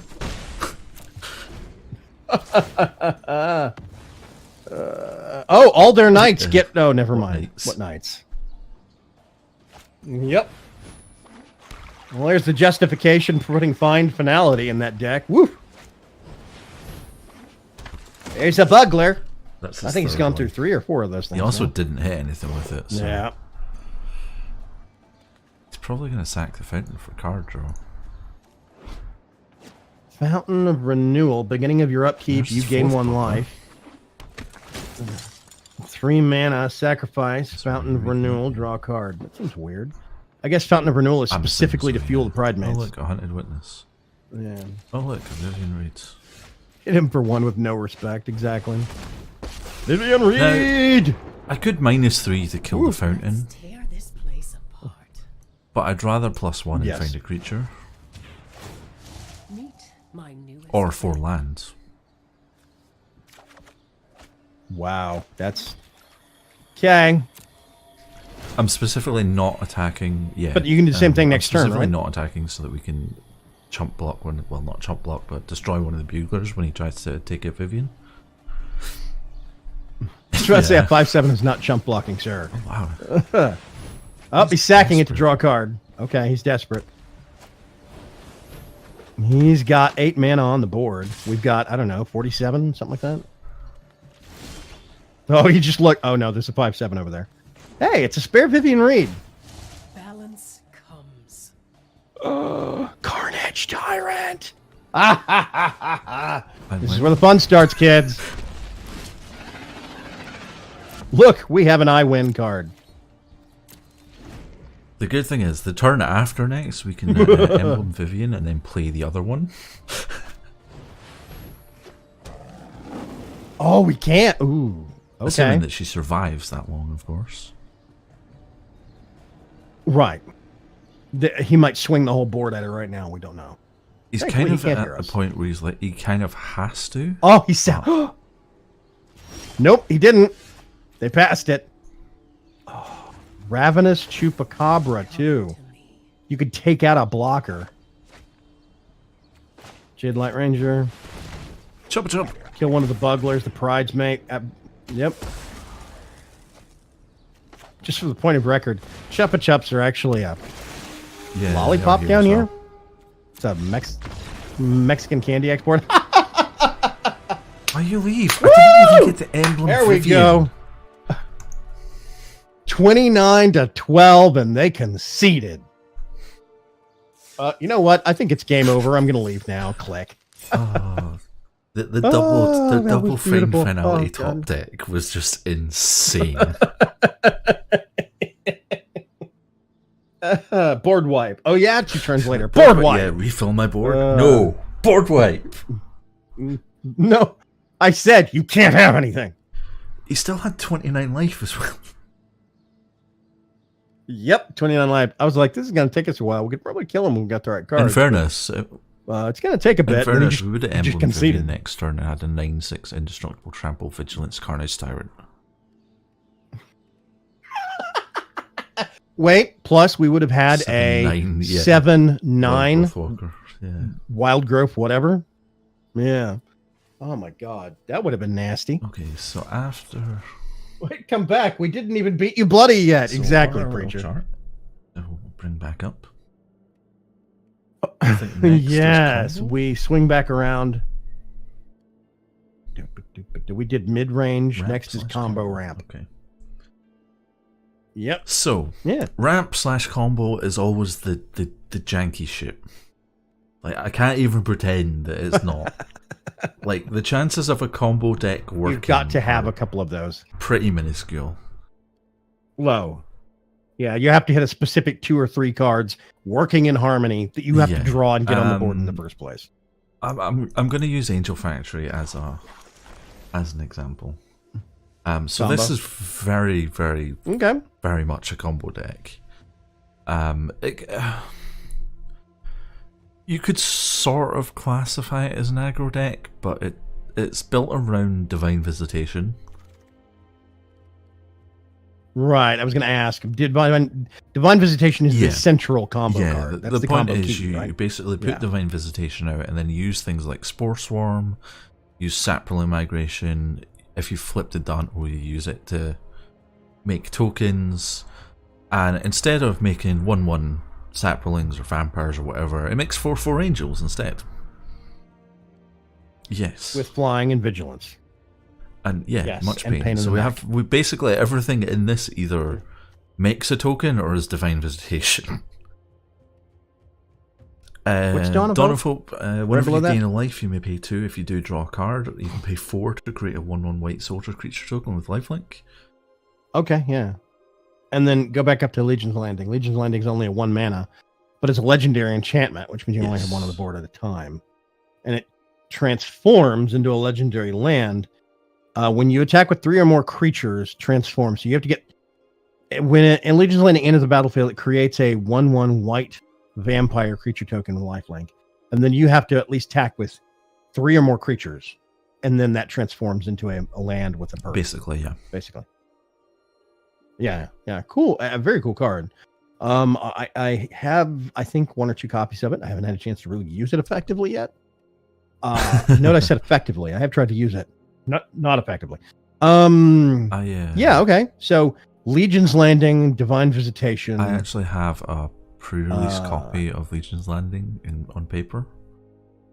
Yeah, it's nice. Oh, really? It's foil and it has like a little pre- date stamp on the bottom right of the image. Oh, I was about to say, what makes it a pre-release? Like, how is it different? But It's shiny. It's a and shiny has card, The foil? pre-release date stamped on it. It's the only difference. did you put it in like a vacuum seal it in an acrylic box so it I'm doesn't pretty sure warp it's in or the deck whatever? box somewhere. I actually played it in the pre-released. Oh, that sounds yes. highly scientific. Okay. Dawn of Hope. If you whenever you gain life, pay 2, draw a card, and it creates creature tokens for mana endlessly because it's an enchantment. It's less there Yeah. for the Sapling- life draw engine than it is to create tokens. Right. But Yes. Sapling Migration. Yeah, I was about to say this is the Yes. cheap one that can be kicked. I kind of like this because you can use it early game or late game. I always thought this was a really good It's very card. nice, yeah. So you get 2 1/1 Sapling tokens. If you can kick it, yeah, you get 4. You can instead, combo that which is with, nice. I do there's an think elf that Elfheim Druid adds 2 mana for kicked spells. Oh, okay. This mana might only be used to cast kick spells. So That's a single interesting. Elfheim Okay, Druid that's can cool. actually pay for the base version of Sapling Migration on its own. You don't have to actually kick the spell to use the mana for kicked spells. Oh, it's just mana Yeah, to be used if a basically, spell yeah. can be kicked. Ah, So that's I'm clever. kind I of can see toying that with the being idea of maybe fun. dropping down like Legion's Landing and Dawn of Hope to throw a couple of Elfheim Druids in. You know, there's wizards that you could do a blue-green deck. There are wizards that are blue wizards that have mana that you can use that is specifically to use them for casting instants and sorceries, Okay. I think it is. Or counters or interrupts or something like that. Yeah, that's it. Yeah, spend this mana only to cast. So you could make a green-blue deck that comboed on I that originally concept. built this as you know. a green, white, blue deck. Aha. Oops, no, it doesn't have a square bracket in it, Trunks. Specifically for Quasi square bracket. Yeah. Create a token that's a copy of target creature, so you could make more of those? It used to go on like Tendershoot Dryads and Trostanis to. Oh, dear God. It's like Helm of the Host. Host was also in this deck at one point. I think I dropped them for Conclave Tribunals. Okay. Because I kept running into when Conclave things. Tribunal, I really wish I could kill that. Exile target non-land permanent an opponent controls until Conclave. No, it says non-land permanent, Uh, not creature. so that is enchantments, artifacts, creatures. Okay, it's a water so you selection. Can get rid of. Yeah, if they only have land on the board, it does what nothing. It happens? just sits there. Okay, yeah, you can but still it still play gets it. on the It's just field. it's a bit pointless. Convoke. So you had Helm of the Host in, but you took it out so you could put something in that gave you I some was removal. really struggling against like Doom Whisperers and silly things that happen to be like giant power and toughness. Oh, here's a question for you. Mm-hmm. You have a creature, right? A big whatever, a 5/5 something that you're quite proud of. Opponent puts luminous bonds on it. Conclave Tribunal comes in. The luminous bonds is on your creature, but it's being controlled by another player, right? So you could use this to exile the luminous bonds and free up your creature. Okay, awesome. That's a good card. Because it says non-land permanent, it's just so versatile. You can use it on planeswalkers as well. Yeah. You could also use it to Conclave Tribunal, opponent's Conclave Tribunal. Yeah. So you take it out and get the card back, or what? That's weird. Huh. It has applications. It's this really nice card. Oh, wait a minute. Hieromancer's Cage. Works on non-land permanents. Yes. It's more expensive. Doesn't it? I know it's more expensive. My point is having the challenge a friend match and making the absurd control decks and see how stupidly you could stack things. So if you could do a Conclave Tribunals on something, we basically trade Conclave Tribunals back and forth and then start trading Hieromancer's Cage back and forth. Yes. Just to see if we could break the engine. I don't know. I'm curious. It seems There's like it would be also fun. Excellence Binding, which does effectively the same thing, but they also cannot cast additional copies of that spell. Yeah, I hate did that consider card. this in it, but I like Convoke from that because you can make it cheaper. Yes. Tap some other so stuff you could, and you can get it Spore out quicker. Swarm and then Which is super Conclave nice. Tribunal on the same turn if you need to. Yeah. Spore So Swarm. okay, Spore Swarm. Spore Swarm's the premium Saproling summoning because you can't get it quite as early in the match, but it always does the exact same number And of it's 3 an tokens instant. every time. Sweet. Yeah. So you can do it in an opponent's turn and use them as blockers. So yeah, really good card. I like it. It's just I can't rely solely on that. I need Saproling Migration also. And both, so. Yeah. Then you've got, of course, Divine Visitation. That's the key, the combo key. Tendershoot Dryad. This should be self-explanatory to anybody, but basically, you put that out and it generates 1 free Saproling token every turn. Every upkeep, yours or theirs. Yes. You get a free Saproling. Or an angel if and it's once you get 10 permanents on. Visitation out. Well, that's the thing, right? So that's the thing is that Saplings you control get +2/+2 as long as you have the city's blessing. That won't work with Divine Visitation in because Divine Visitation isn't adding Angel to Yeah. their status. It is But it does converting. give us So a the secondary sapling win tag drops condition. away. If we can't find Divine Visitation, we can beat them to death with saplings instead. Yeah, with 3/3 saplings instead, which is good. It's really, really good. That's why that is, I think, better than Verdant Force. Verdant Force hits harder as just a starting creature. It's got higher Yeah, health and it also toughness, costs more. but the whole ascend mechanic, yes, it costs more, and the whole ascend mechanic with Tindershoot Dryad, I think, is better deal. Yeah. Good card. Tristani Discordant. The creatures you control get +1/+1. Evil. When it enters the battlefield, create 2 white soldier creature tokens with lifelink, which would turn into angels with Divine Visitation. At the beginning of your end step, each player gains control of all creatures they own, which would override control mechanic. Like if an opponent steals something with Eldest Reborn or Imbolus's Clutches or Something that lasts more than one as soon time. as the end step hits, you would get it back. That's it. That's an interesting fail-safe Or Hostage mechanism. I like it. as well as another. Yeah. This also affects Tristani Discordant itself. So Yeah. don't steal a Tristani Discordant. Ran. Just well, I mean, could they? Yeah, steal Eldest that? They could steal that, Reborn, right? Hostage Taker, Monothic Betrayal. No, this would Yeah, self-revert, wouldn't it? they would get if it they until, control this. That's weird. Until end of turn, and they would get End to of keep their the end 2 step, and then- soldier tokens, yeah. but otherwise.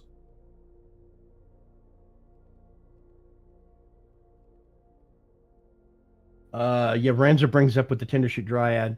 Tindershoot Dryad multiplayer matches 3 or more upkeeps per turn per round.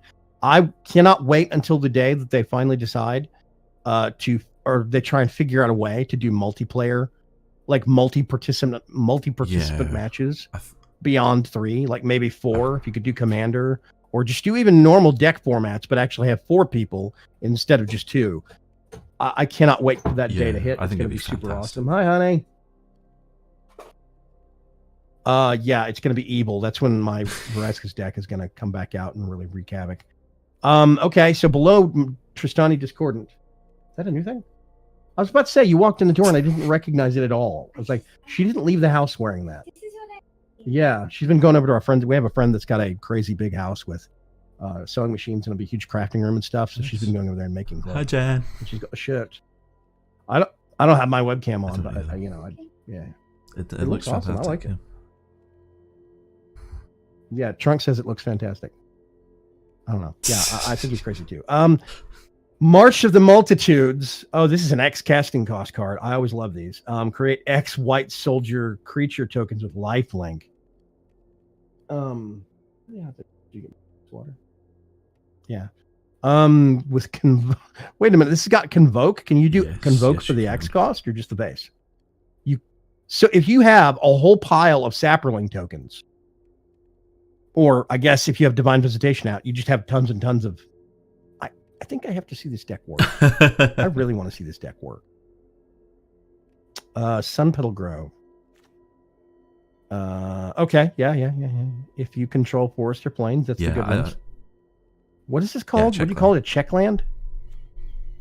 Yeah, I really like the check land. I specifically Super didn't awesome. put the Shockland in here because I didn't want the extra rare count, and so Yeah. I prefer the Checkland. Yeah, that's a good point. Yeah. Okay. Do you want to take this for a spin? You want to talk about it some more, or just show it off and Let's go put see if angels. it actually works? I have not even seen this Angel Factory of yours play once. So Yeah, I'm I made curious. it in between last week's stream and this week's. Yeah. It's a bit ropey. It doesn't always work, but it's amazing fun when it does. Right. Yeah. Like so many of my decks, it doesn't always work. Ideally, we'll see a Divine Visitation in our hand when like that. Hey, Legion's So we have a Landing 1 too. drop, a 2 Wow, drop, that's and then nice. Stuff. I'm gonna keep this. And we're playing. That could be any number of decks. Yeah, I was about to say it's blue something.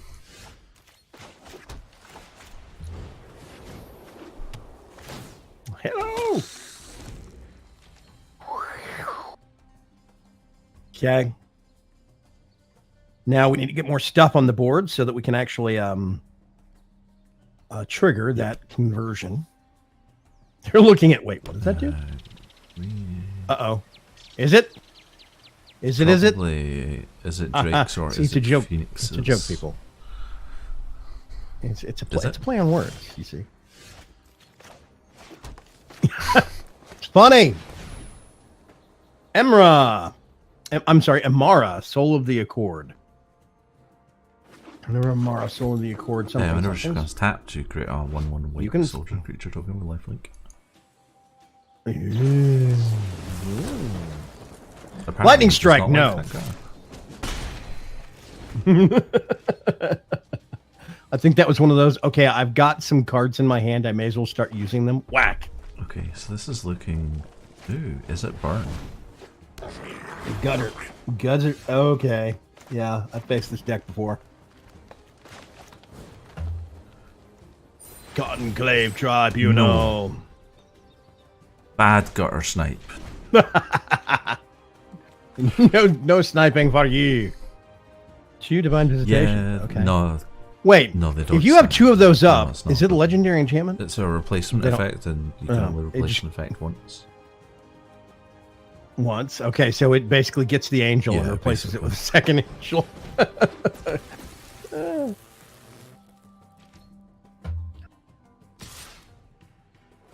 Oh. Shock. Okay. Kind of makes sense now. They throw that shock out, or lightning strike, or whatever it was, to get something Yeah. into the graveyard. So the Gitu lava I think he's runner only has just that on the lava condition, runner, that- though. So it's a 2/2. Yeah, probably. I'm wondering if he's just got a ton of land in his hand Possibly. right now. That's my suspicion. Ooh, Tindershoot Triad. Okay, you've got options.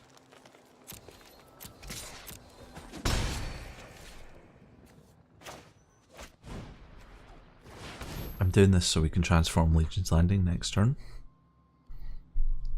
Right. I should have done this last turn, but I wasn't quite thinking that far ahead. It's going to counterspell it. You bastard. You monster. Well, I mean, one more land draw, and you can Yeah, get a that's Tindershoot true. Dryad out. Then they'll wish they would have saved some of those shocks and ones? counters. Hey, look! Dun dun dun. If they counter it, you've got a spare. Yeah, they've got a counter. Oh God! It's just gonna be a pain in the neck, aren't you?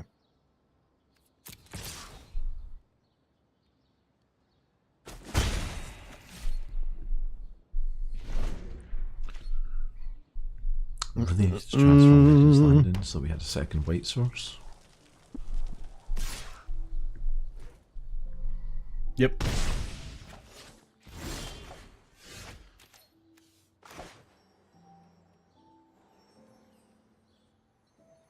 Emra Soul of the Accord. Yeah. There are a rather absurd amount of counters in the current standard. Yeah. Yes, there are. Dirk Preacher says this is what I term a jerk deck. It's not far off. It's basically, if you do Is It Burn, there's a lot of counter spells, lightning strikes, Wizard's Lightning, Disperse, Blink of an Eye, Mysterious. It's basically a lot of fog. You're preventing things from attacking and taking things off of the battlefield to delay their attacking, and then trying to lightning strike or ping the opponent down. Oh my God, Ace is just it's a pain in the neck to play against. Okay, another Trista. And he has another Okay, counter here we spell. go. I mean, 2 land and a No, he does. Essence Scatter still. That's I don't know how many of those second. he's gone through, but there's still other variants. Yeah. I think there are too many murders, too many lockdowns, and too many counters in the current format. 2, 3 counters, 2 burn spells. Yes, he's out of counter spells. We snuck one over. Unfortunately, it's only a 2/2, so he can shock it and kill it. But whatever. Come on, white mana, white mana, white mana, white mana. No, he's got a shock. No, he's got a lava coil. We need one planes. Oh God. Well, there goes that. If we can get one planes, you could get that divine visitation, and then turn after you could start worrying about. Oh God. Start worrying about sapling migration. But I mean, as it stands right now. More land for that too. Well, this would give you 3 things to Assuming attack he with survives, next turn. Yeah. Turns until Chain Whirler. Oh, he doesn't. Taking Really odds. doesn't have Chain Whirler. Oh, come No. on. You don't think so? Does 1 damage to everything? Crimtide says, that'd be a burn deck, all right. Yeah, Mara, it says, let me rephrase that. There's an absurd amount of cheap counters in the current standard, and I 100% agree.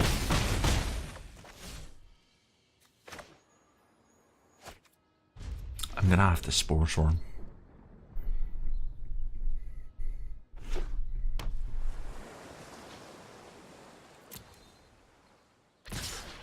If he has a counter spell here, he lose. Yeah. You gonna double up and kill something? Yeah.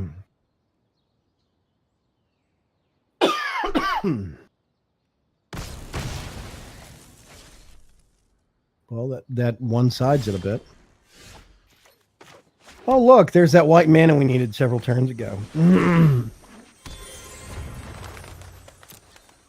Okay, now we're cooking.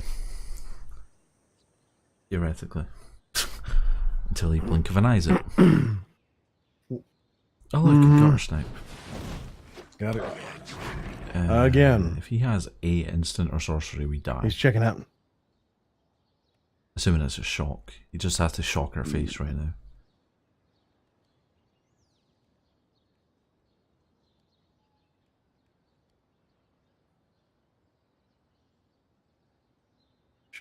Shocker face. Shocker face. No. Doesn't have anything. Okay, you could March of the Multitudes, Xcast, and get a whole bunch of stuff out, but because you have a lot of land. We'll do it at the end of turn or in response to this. 1, 2, 3. So we have 4, 5, 6, 7, 8.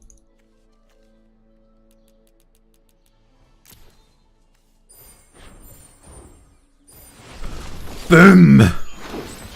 Although we did shock our face. But we're dead. Yeah, shocker face. No. I think It's we a should fun do that deck. again. I want to see it work.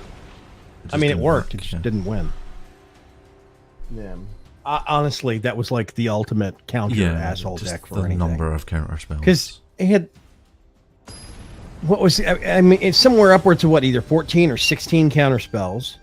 Had all, at least like, I want to say 12 different kinds of direct this burn is better, spells. Actually, 3 land. We have Legion's Landing tomorrow.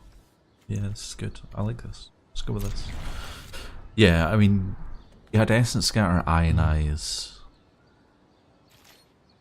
Probably had something else as well. You had Shock, Lightning Strike, Ship and Fire. So that's 4 different types of burn spells.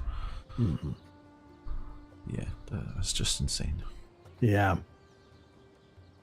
So next turn you could get out Imara, Soul of the Accord, if you wanted to. We do.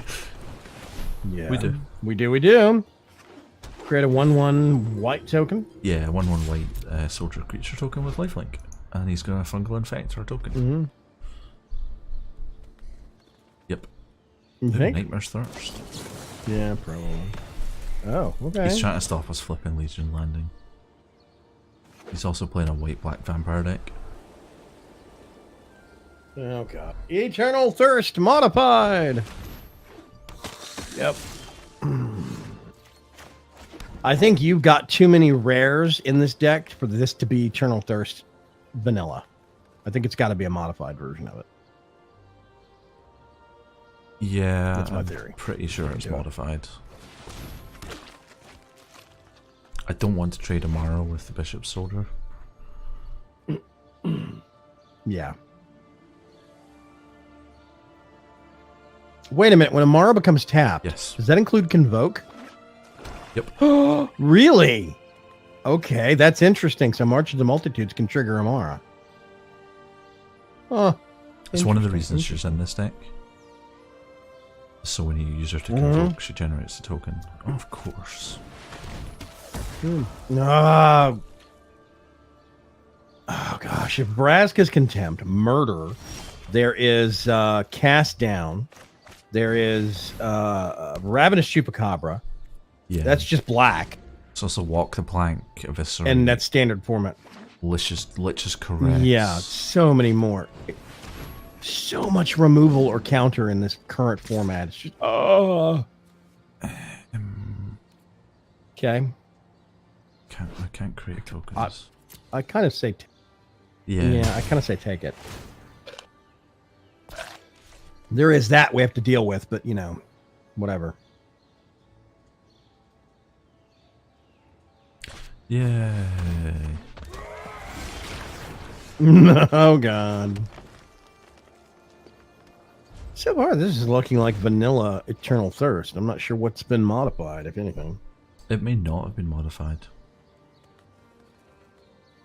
That's a really weird matchup gap then, because I know you've got more rares and mythics than that deck does. I mean, all of our permanents that aren't lying on the board are rare. Yeah, Not saplings, that's my obviously. point. Rare saplings. Okay.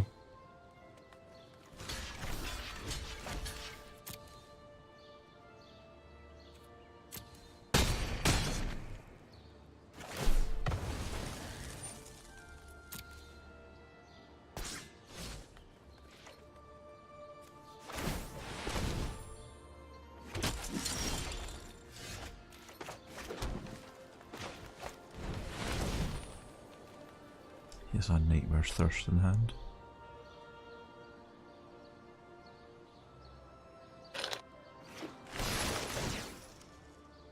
Great graphic. I love that tree with the vines going out.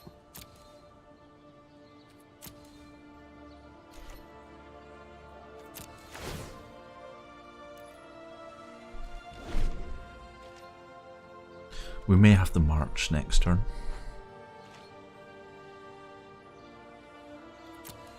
I kind of expect we were going to get forced into that. Wait a minute. Oh, Legion's Landing is our other white. No? Yeah. Tristani's our other white. Oh, Tristani's our other one. Okay, yeah. Oh, yeah. Okay, never mind. Yeah, Convoked. Ugh. Yeah.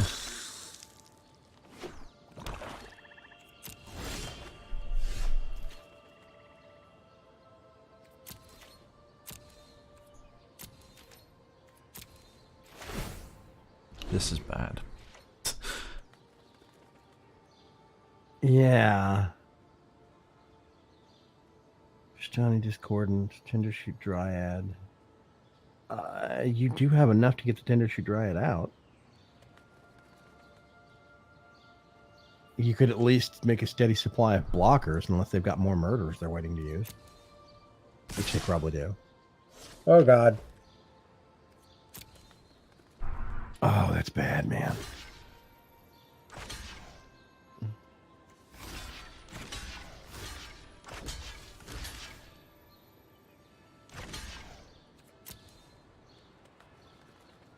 But I think all your white Yeah. tokens have lifelink, right? Oh, convoke and tap? Okay. It's 5 mana down there. 1 white, 4 green.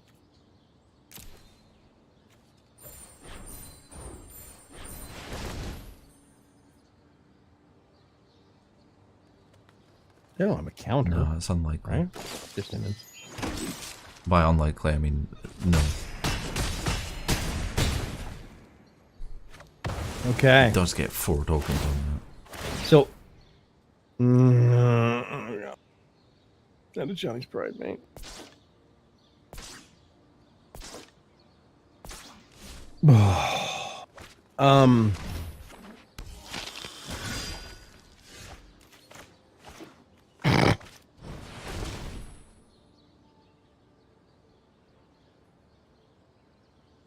Yeah, you're generating stuff that's got lifelink on it. That's counterbalancing. Trading them and sacrificing them as blockers. You're getting the life, a whole bunch of your life back. Thing is, he has to be very careful how he but attacks this still. turn.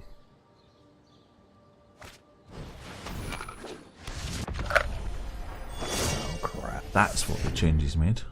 3/3. Aim, yeah, a 3/3 flyer.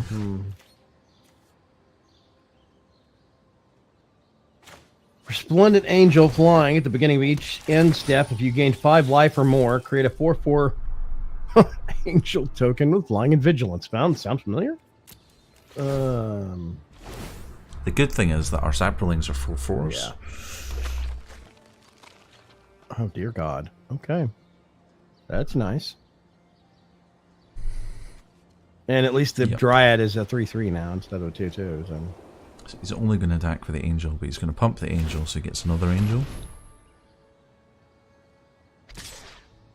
Yep. That gets bigger. And a 4/4. But we get a 4/4. What, you going to take out the flyer?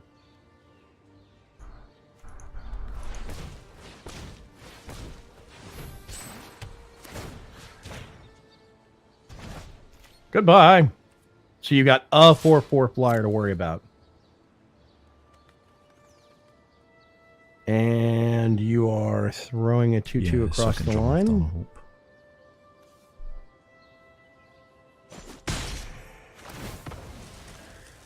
Draw a card. Pay 2. There you go. There's another white. Hooray! So now we've got the token generation in place. Yes. We just need Divine Visitation. Okay. You also can't attack Fingers with anything crossed. that's not that angel.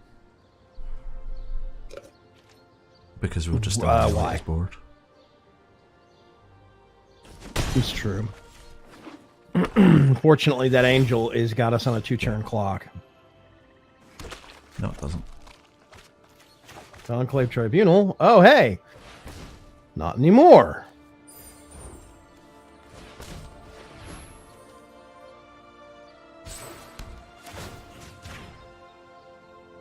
So now the flyer is out of the equation.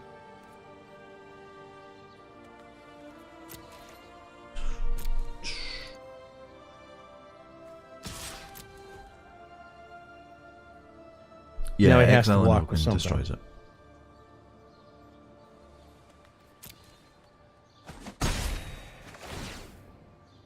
Oh, okay.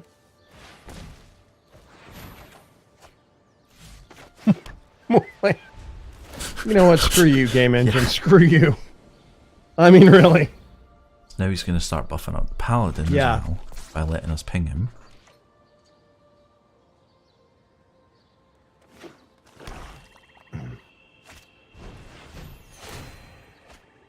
He's doing that for... Yes! What? You can see this. What happened? Yeah. They gave up. There was no way he was getting through our board with the amount of tokens that we were generating.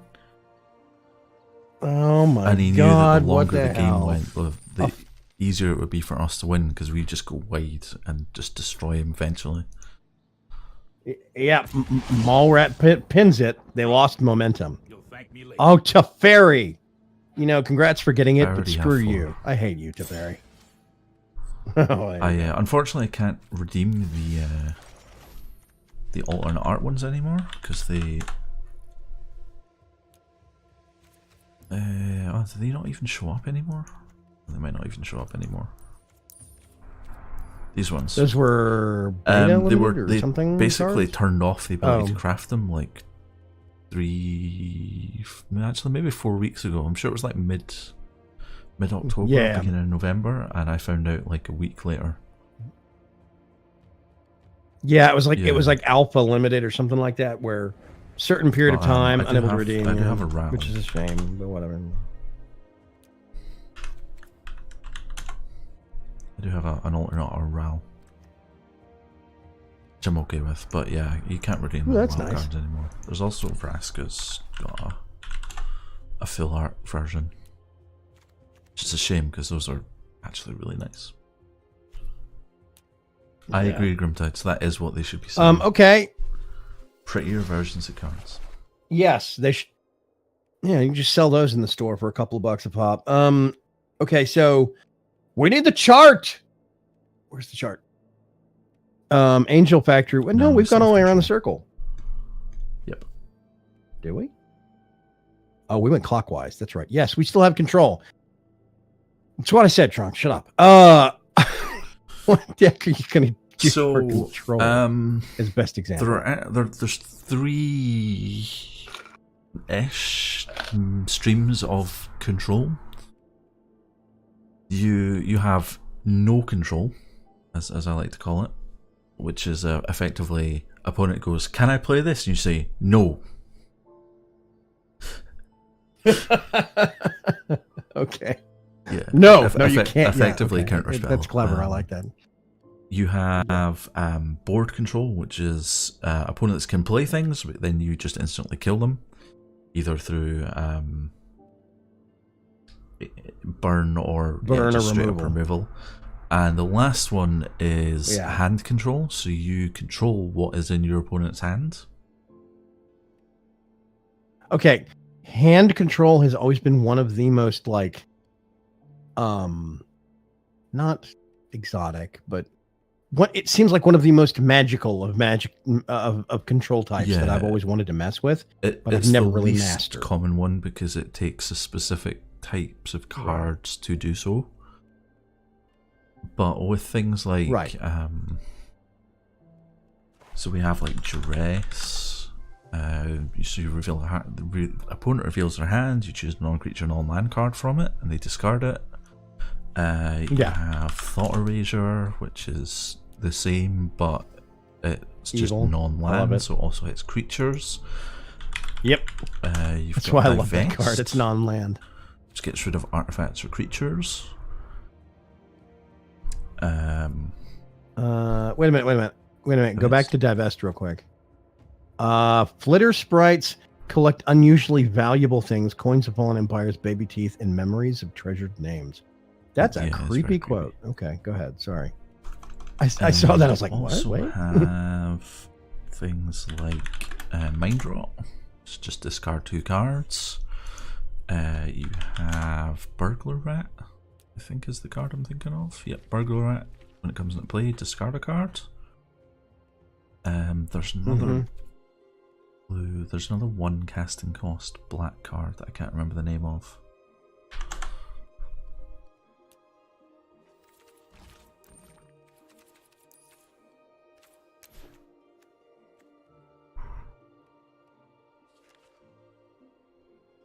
Pilfering Imp's actually another example of hand control.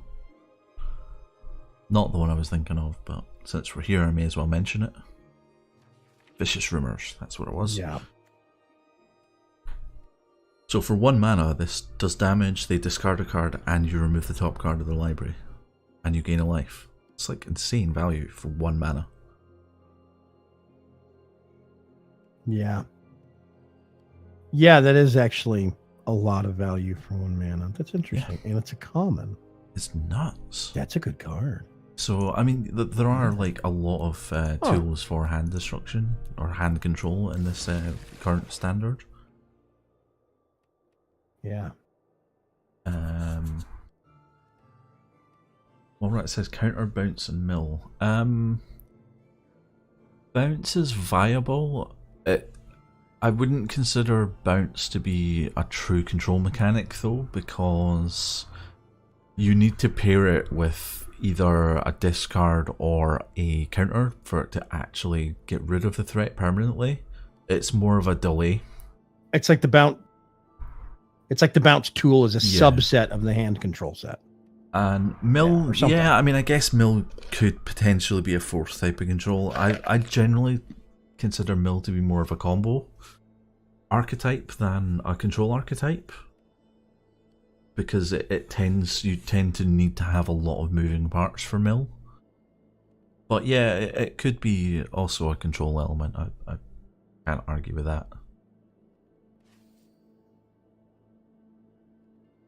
Does this mean there's actually a combo control subcategory of control? Yeah. I mean, technically, every archetype has synergies with every other type. So you can have like a combo control. You can have a combo mid-range. You can have a control mid-range. They don't work as well as having a sort of mono archetype.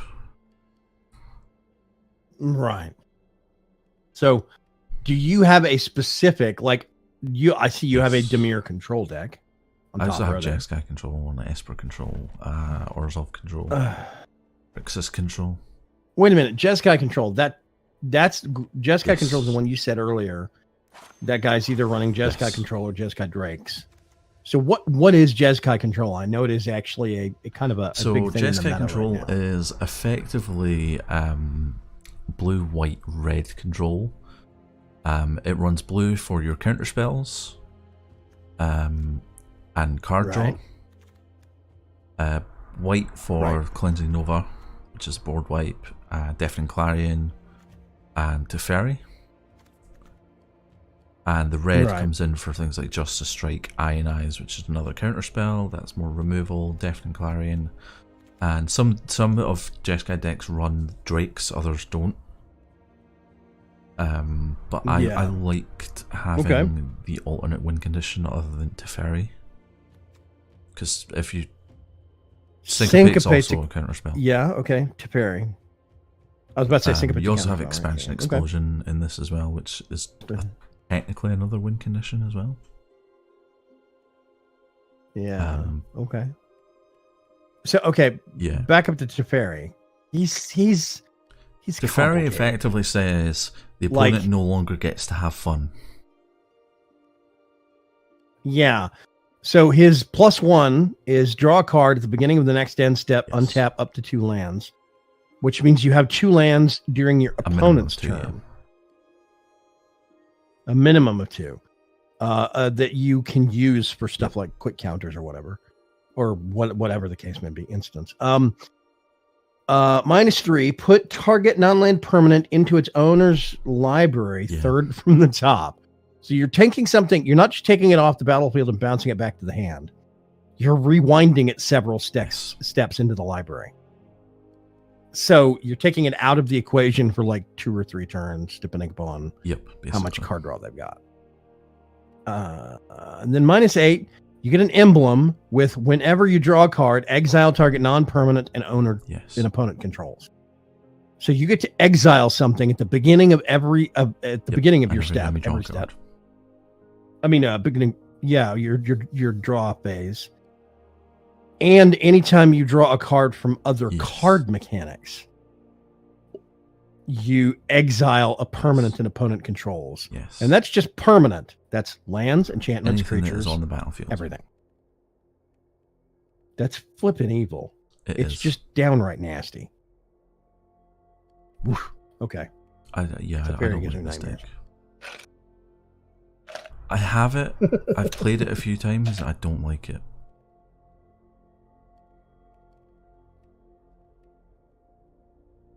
So, if you had Teferi if you did the 8, the emblem, then every time you used his +1, Yes. you would also exile something. Yeah. That's nasty. Okay. It's like 2 exiles a turn, guaranteed minimum. So, do you have any other control decks you want to show off or talk about? I have several other control decks that. Do you have a favorite? What? Dimir Control. I Dimir love this Control. I like Dimir. So this is one that I stole recently from, I think, Noxious. It's fun. Okay. I like this deck. So you basically have dive downs protect your stuff. Yeah. Duress, Short-term protection. we kind of Right, already right. covered through our hand control. This type of control is it's sort of semi hand control, semi kill stuff control, and semi I'm just going to play your entire deck against you control. With fungal infection for a little bit of removal, cast down, more removal, discovery, card draw, dispersal can double as removal. Dispersal is in here mainly to deal with Carnage Tyrants and Vine Mirrors, or anything else that has hexproof. Yeah. Yeah, anything that's got that really big CMC on it that you cannot directly The idea target. is you empty the opponent's Since hand this isn't- and then you dispersal, so they basically you bounce whatever their highest thing is, which is probably going to be a Carnage Tyrant if you're up against it, and then they have to discard it. It's kind of evil. Yeah. I like it. Thought Erasure. Good card. Blood Operative is there for a little bit of graveyard control. Yeah. Whenever Blood Operative enters the battlefield, you may exile target card from a graveyard. Okay. So a graveyard, yours or theirs.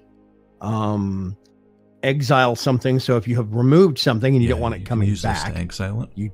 This changes it. This takes it from graveyard to exile, which means basically you can also it's do not it in, coming back. in response Whenever to you surveil. Like an opponent's Eldritch Reborn, you can take away what you think they will want to get back, which is quite nice. And this has a return state clause. You do have to pay life for it, but if you need to get this card back in hand for what it does, you can bring it from the graveyard back into hand and then cast it again to use that exile step, or just to get a 3/1 Plus, life it's a 3/1 life You know, linker, whatever. and the cost is 3 life, so it effectively pays for itself. Right. You pay that life, get it back into hand, cast it, and as soon as it hits something, you get your refunded that refund life, on your spent life. So yeah, it's a 100% true. That is really nice, a really good card. I like it. I don't think I've ever messed with it before. Oh, Golden Demise. I don't think I've ever seen this. Ascend. All creatures get -2/-2 until end of turn. If you have the city's blessing, instead only creatures your opponent controls get my. Oh, okay. So that's that token wiping. Weenies and tokens wiped off the board. It's a That's bit nice. of a worse finality, or the finality side of finality, but if you have enough permanents, it also I don't know. only affects your opponent. I don't know. Yeah, that ascend mechanic, if you have enough permanents, it becomes a better version, I think. I mean, it's in terms of strength, it's not -4 or lower. It's only -2 or lower. But in terms of how it works, I think it's better that you can get to the point to where it only targets that's your one thing I do opponent's like creature. about that. A one-sided wipe. Yeah, so that's good. It's nice, That's an interesting card. I've Also, never seen that fake before. news. Oh, disinformation campaign. I really I'd hate like it at the this same card. Yep. It enters the battlefield. You draw a card, and each opponent discards. So you're getting a card. It's a They're 2-card losing a swing. card. It's nice. And then whenever you surveil, you get it back into your hand. So it keeps bouncing back. And if you have it, especially in a Dimir deck, you're going to have a lot of surveil attached to things, which I've already seen some things you have, like Thought Erasure, I think. So it keeps bouncing back to your hand, and usually the opponents either do not have an enchantment removal quick enough or convenient enough Or to you have take a it way out of to that loop. bounce it in response. Yeah, exactly. So, you get it out and get a card draw. They lose a card. And then you could do something else that's immediately got surveil and bounce it back to your hand. I really like the mechanic. It plays very well. It's such a simple, just a thing. It's not overly elaborate. It does one thing and it does it very well. Card advantage. Yeah. Yeah. Good card. I like that one. Thief of Sanity. Okay. I have not used this a lot. I've seen it. I actually have a couple of copies of it now, but I've not found a merit to. I love this card so much. Construct around it. So it's a 2/2 flyer. Whenever Thief of Sanity deals combat damage to a player, look at the top 3 cards of their library. Exile one of them face down, then put the rest of them into the graveyard. You may look at and cast that card as the one that you put face down, I assume, for as long as it remains exiled, and you may spend mana as though it were mana of any type to cast that spell. So it doesn't, if it's a blue card, or if it's a red card and you don't have red mana, you can still cast that card. You can also still play the cards even after Thief of Sanity dies. It's not contingent upon having Thief of Sanity in play, which is awesome. It's very nasty. That's nasty. That's really evil. I like it. It's great. Okay. So Thief of Sanity, you could have 4 of those in your deck. You could, by late match, end up having 4 different cards that you've exiled that you can use. You can have a lot more than 4. Yeah. Can you? Oh, no, whenever it does combat damage. So if it keeps hitting, because it's a flyer, that's more likely. Yeah. Oh, never mind. Okay, that's evil. Yep, that's a nasty card. I like it. Oh, there you go. There's another board cleaner. Destroy all creatures is converted to CMC. Yes. Now, this is all. It does hit you. So it would kill you with Thief of Sanity, for instance. Yeah. Yes. Yeah, CMC 3 or less, and that qualifies. So, yeah. But I figured if you're using that as a last resort, something is wrong. You probably don't even have any creature. So, yeah. Yeah. Vraska's Contempt. I really like Vraska's Contempt. Next card down. Exile target creature or planeswalker, and then you get 2 life. Then there's Hostage Taker. This is one you mentioned earlier. This is one that gives you control and you keep it. It doesn't end at the end of the turn. Basically, you exile another creature or artifact until Hostage Taker leaves the battlefield, but you can then cast it. And as long as you cast it remains you exiled. Get to keep control of it because it effectively becomes yours after that.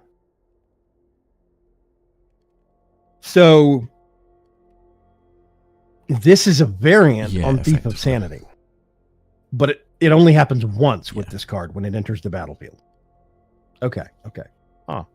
It's very nasty. That's nasty. Okay. Doom Whisperer. Flying Trample. 6/6. Everyone's favorite arm deepen. Oh, this is the mini. Yeah, I've seen so many so many memes based upon this, look, mom, all hands or whatever, pay 2 life and surveil 2. That's interesting. So you can surveil at will, but it costs 2 life. It's very black. Okay. Yeah. Interesting card. Eldest Reborn. I cannot express how much I love this saga. I've got it in my Vraska's Wrath deck. This card has actually been a key component to a lot of matches I've had. It has saved my butt because they have one thing on the board, but it happens to be a 27/27. Eldest Reborn. They have to sacrifice it. And then they, they've got one critical card in their hand, but it's the only card they have in their hand. Oops, next turn, discards a card. But then put target creature or planeswalker from a graveyard, not just yours, anybody's, onto the battlefield under your control. That nasty thing that turned into a 27/27 from the first step. Hey, you can peel it out of the graveyard and put it onto the battlefield under your control. It's really fun. I've used this to pull my own poison tipped archers back onto the battlefield or Vraska, but I've also gotten somebody else's Carnage Tyrant that got sacrificed in the first step or somebody's Teferi. Pulled it back under mine, Yeah, whatever. So yeah, it's Eldest Reborn is a great Black Saga card. It's got a lot of like it's triple threat kind of effect for 5 mana. I just really like it. It It's can a good also card. help direct So, yeah. enchantment hate away from like your disinformation Yeah. campaign as well. Which is quite nice. Yes. Yeah, because people will start focusing on this. It's also not a Also rare or a uncommon, mythic. yeah. It's just an Which I was uncommon. incredibly Yeah, surprised about. so it's a really good card. Yeah. Okay, so some twisted part of my mind still wants to make a Saga deck. Yeah. I- yeah. I legit don't know if it's possible, but I mean, I would love to make a Saga deck. As many sagas, as many colors as we could fit that would actually work. It's going to be janky, and it probably won't actually work, but I just really want to make a Saga deck and see what happens. You know, white sagas that summon knights and buff them up, and, you know, red sagas that do crazy stuff, blue sagas that do crazy stuff. I think it'd be Yeah, I hilarious think to have it'd be like fun. 5 of those things out on the board. Yeah. Anyway, so Eldest Reborn. So for land, you've got 1 Demir Gate, and then a Drowned Catacomb and some Watery Graves, and then you've got Detection Tower. Add colorless. For 1 mana and tap until end of turn, your opponents and creatures your opponent controls with hexproof can be the target of spells or abilities you control as though they didn't have hexproof. Where's that card been all my life? 19. Like, seriously. Yeah, I need to get that card. I need to make some. It's rare, but that's the ultimate, like, you know, hexproof. Oh yeah, It's the anti control. I could see card that in being- Carnage Tyrant. Well, here's the nasty thing. Also, it's a land, Yep. not an artifact. I've seen tons of removal cards that are Yes. non-land permanent. There are some removed Yeah, permanent. There are a few, but not as many, not even remotely as many. Yeah, that's nasty. I got to get that It's Detection really Tower. nice. I'm gonna go I make some. really like it. So you got one of those in the deck, Just up in your case, sleeve, yeah. just in case. You have hexproof? No, you don't. You have a Carnage Tyrant? I Yeah. have a Hostage Taker, a Detection Tower. That is It is. That's why I totally like evil. it. That's why I like this deck so much. It's just so evil. Yeah.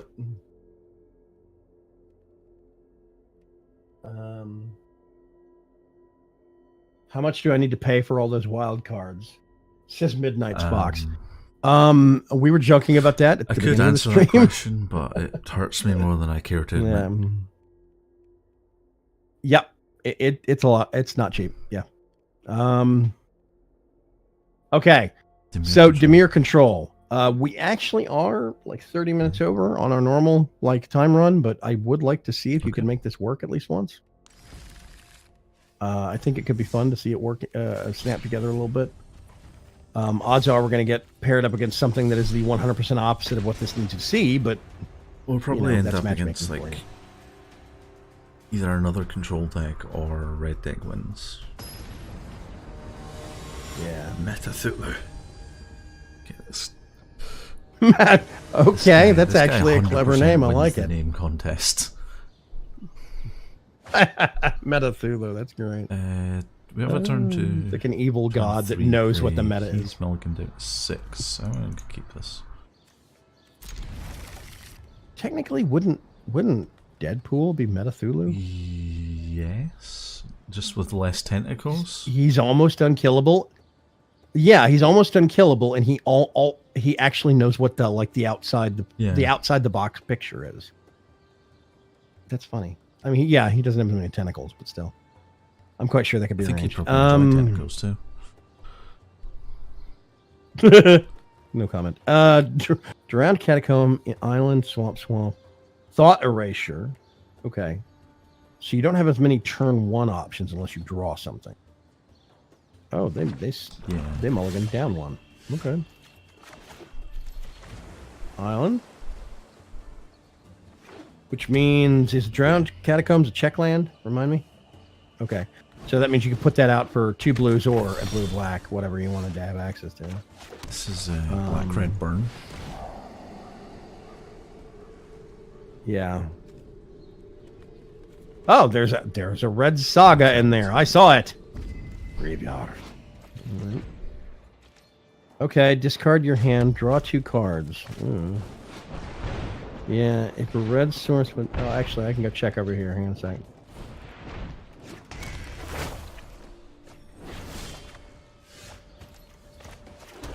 Yep.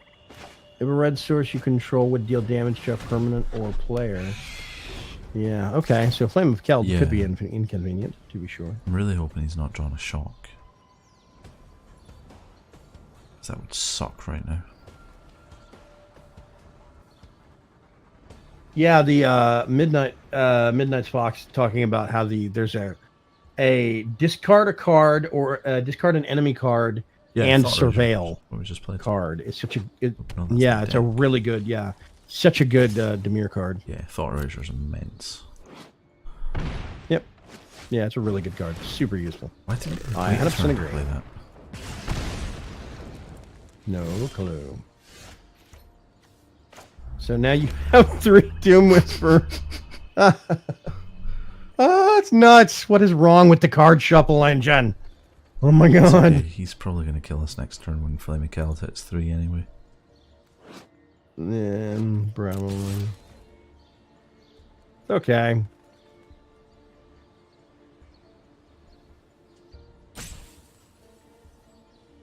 What do we get?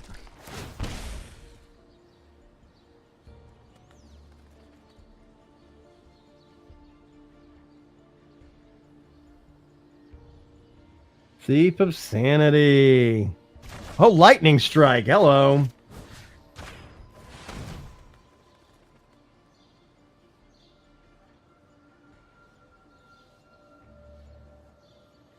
What are you going to do, buddy? What are you going to do?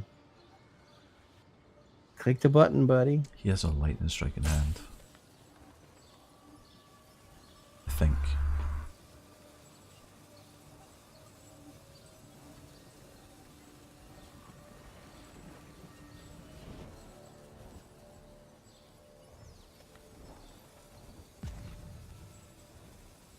You're going to use those timeouts. Well, they woke up. So his Vanishino hits us for 4. If he has 2 shocks, shock and a Lightning Strike, another Flame of Keld? Flame of Keld. Okay.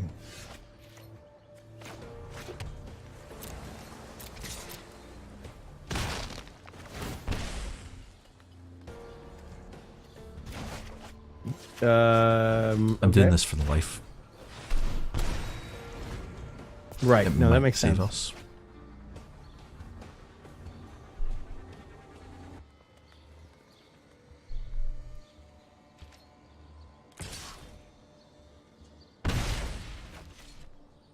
Nope, does not save us. We die. Ah. Sacrifice, deal 1 damage. Oh well. They had a very well snapped together deck, apparently. Yeah, Flame of Keld's not normally. I think that there should be like a.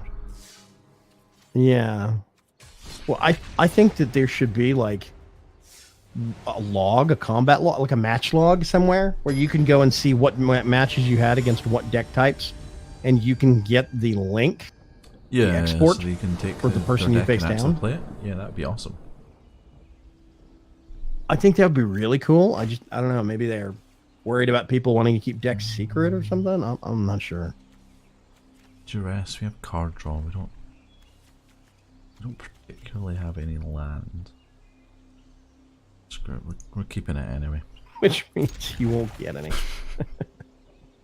I really hope you don't get starved. Pleased to be seeing your hands. Oh God. Oh God. Necrotic Wound. A whole bunch of black mana. And Ravenous Chupacabra times 2. That's super weird. Okay. That was totally worth the 2 life it cost me to play that. So now we know they're playing Golgari midrange. I thought necrotic wound's not normally in there, so it may be a brew version of Golgari.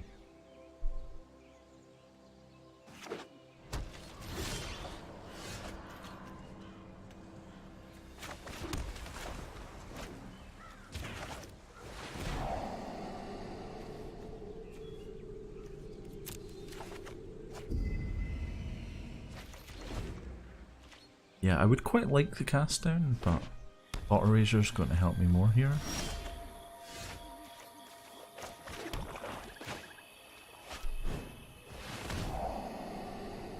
Goodbye, Izoni.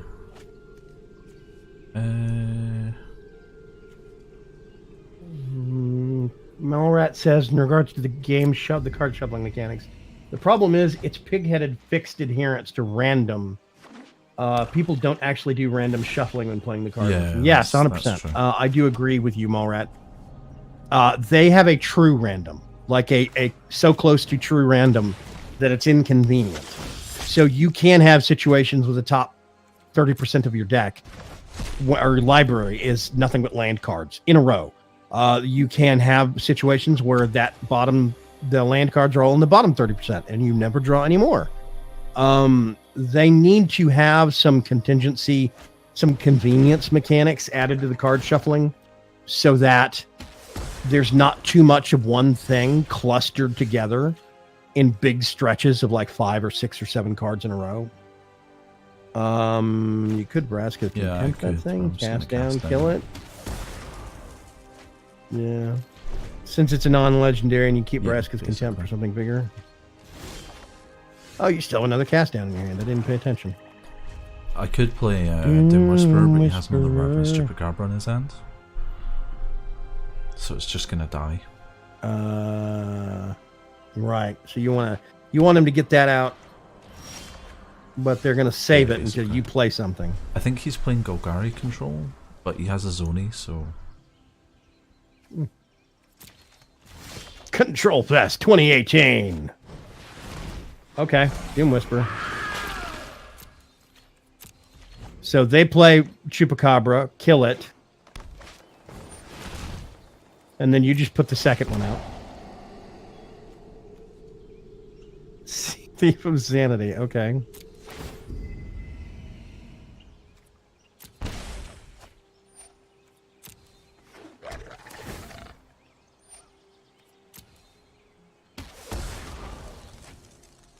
Boop. So now that Chupacabra is out of their hand, we don't know if they have another one, but we can only play with so much knowledge and paranoia. Aha. Flying Thief of Sanity.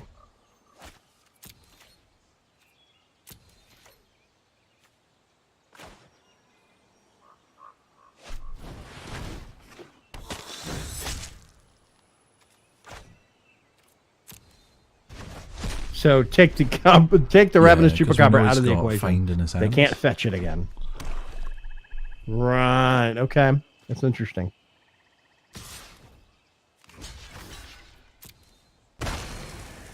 Boom. Chupacabra's out of the equation. But it's in the graveyard again. Got another one.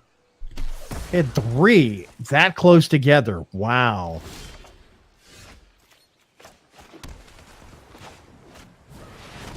Doom Whisperer. Watch he plays the 4th one. Mother... I would concede if they do. Seriously? Plaguecrafter is the same thing? Each player sacrifices a creature. Oh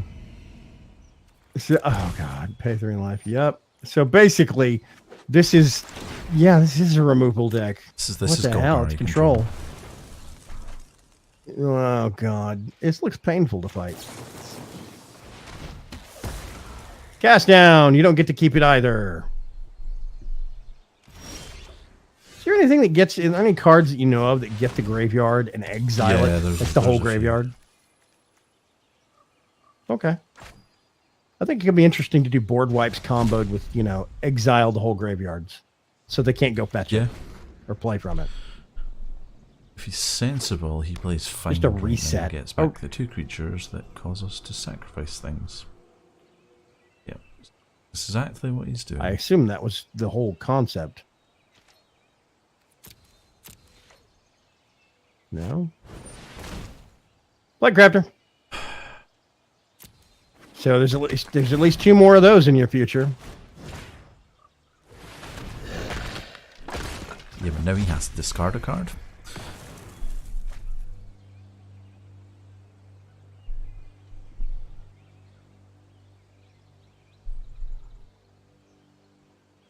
Oh, because my they don't have a God. creature on the battlefield. Really? He sacrificed the other one.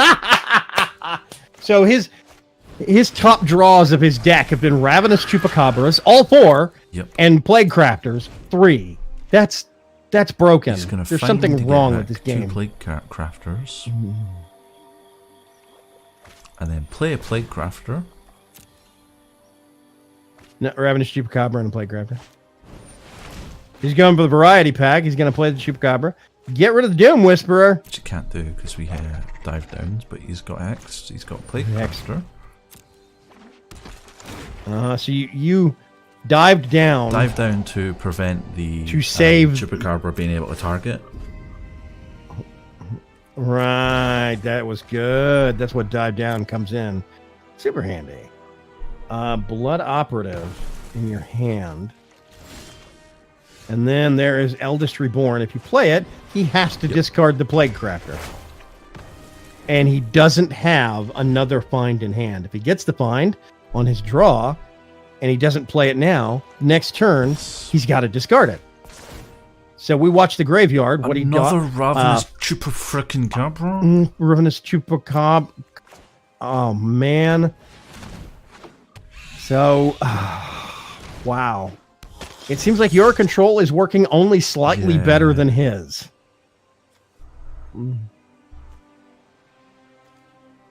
If you know what you could do, you could exile the Find Finality? Yeah. exile the find. I did Yeah. think about that. Could do that. Oh, that's okay. I'm okay with that. Oh, I know what he's Stitcher playing. Supplier. Lotleth Giant. What is he playing? Put things in the graveyard and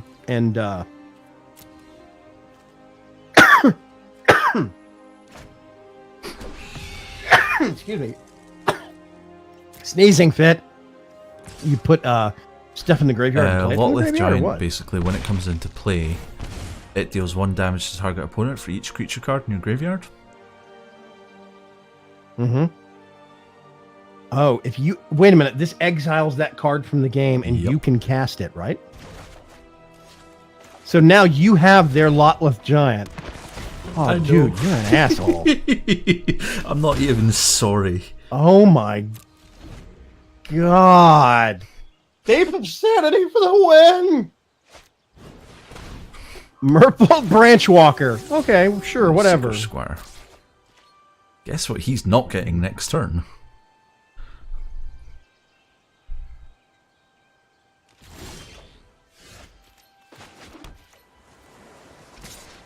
You have double Yes, Thief of it's like Sanity. Oh my we get god! to see the top 6 cards of his deck.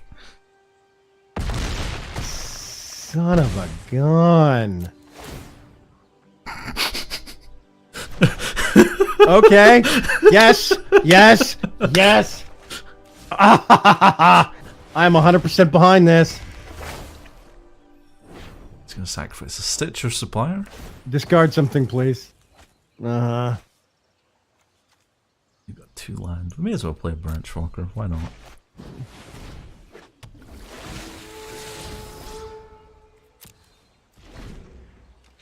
Oh, you got a 3/2. Hey. Damn it!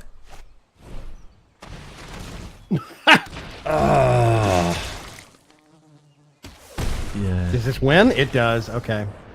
Man, you if he hadn't drawn, he top did, decked yeah. his solution, basically. Oh, that is just So unlucky. harsh. It was a battle of it was basically just who was going to top deck the ultimate solution That was so back and much forth. fun. Now you know why I like that deck. Yep, Morat says so close. It's a good deck, man. That's a really good deck. I'm sorry. Let me rephrase that. That's an asshole deck, and nobody should ever Exactly, play that yeah. except us. Yeah. There's Okay. another deck. It's Well, more of cool. a combo deck, but this quasi duplicate deck runs Thief of Sanity and quasi duplicate to make more Right. Thieves of Sanity.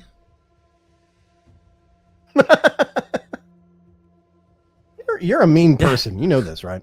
Yeah, this is definitely a Noxus deck, though. I'm 100% confident I stole it from him. But yeah, Thief of Sanity, Yeah. quasi duplicate, it runs Hostage Taker, Chupacabra, so you're literally just like playing stuff, quasi duplicating it, either destroying things, stealing things, making more thieves. It's insane. This is where we get to remind everybody, now that we're at the end of things, that Mr. Trunks does have all of these decks up on mtgarena.pro/u/trunks9809. Can't actually remember. Deck. There we go. There we go. There's a There's command. also a I'll remember that commands next time. command. Yeah. Yeah. I actually have a commands command. Yeah. Well, cool. Why don't you take us out and wrap things Sounds up like a then, plan. good sir?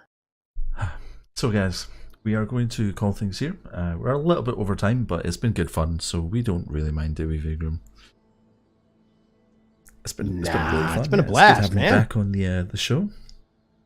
Show, quote unquote. Next week, Yeah, maybe we a can draft. next week. I've got the Glods. There's, if I remember right, there is draft There is voting indeed. with We could do Deckmaster. viewer draft. Yeah, I could do a viewer suggestions on the draft. That could be cool. I'm looking for What are the you looking for? calendar. You went to the There wrong it thing, is. man. I know that There it is. Dominaria is coming back. It's I good. just don't know when. Ooh.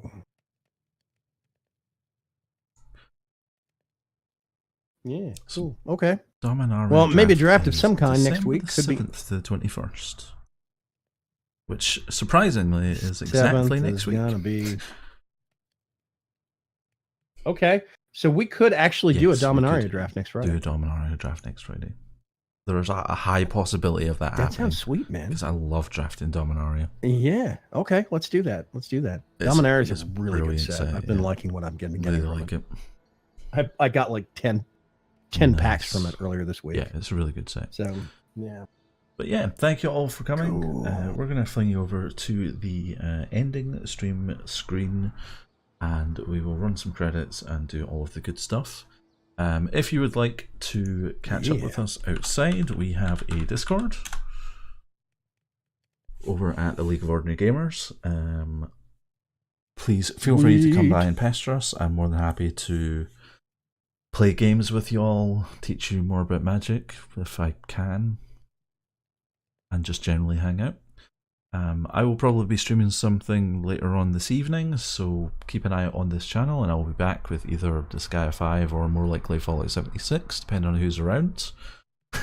Yay! So hopefully we'll see you then. If not, both Vagram and myself will be back streaming on Monday. So if we don't see you later on tonight, have a fantastic weekend, and we will see you next week. Anything to add, Vagram? See you Words later, of folks. wisdom? May the cards be ever in your favor. 4 different franchises just smushed into one. Yep. I ripped that off from somebody's Probably, web yeah. stream. I'm 100% sure. I can't remember who though. Oh. Yeah. Bye, Anyway, guys. Good luck.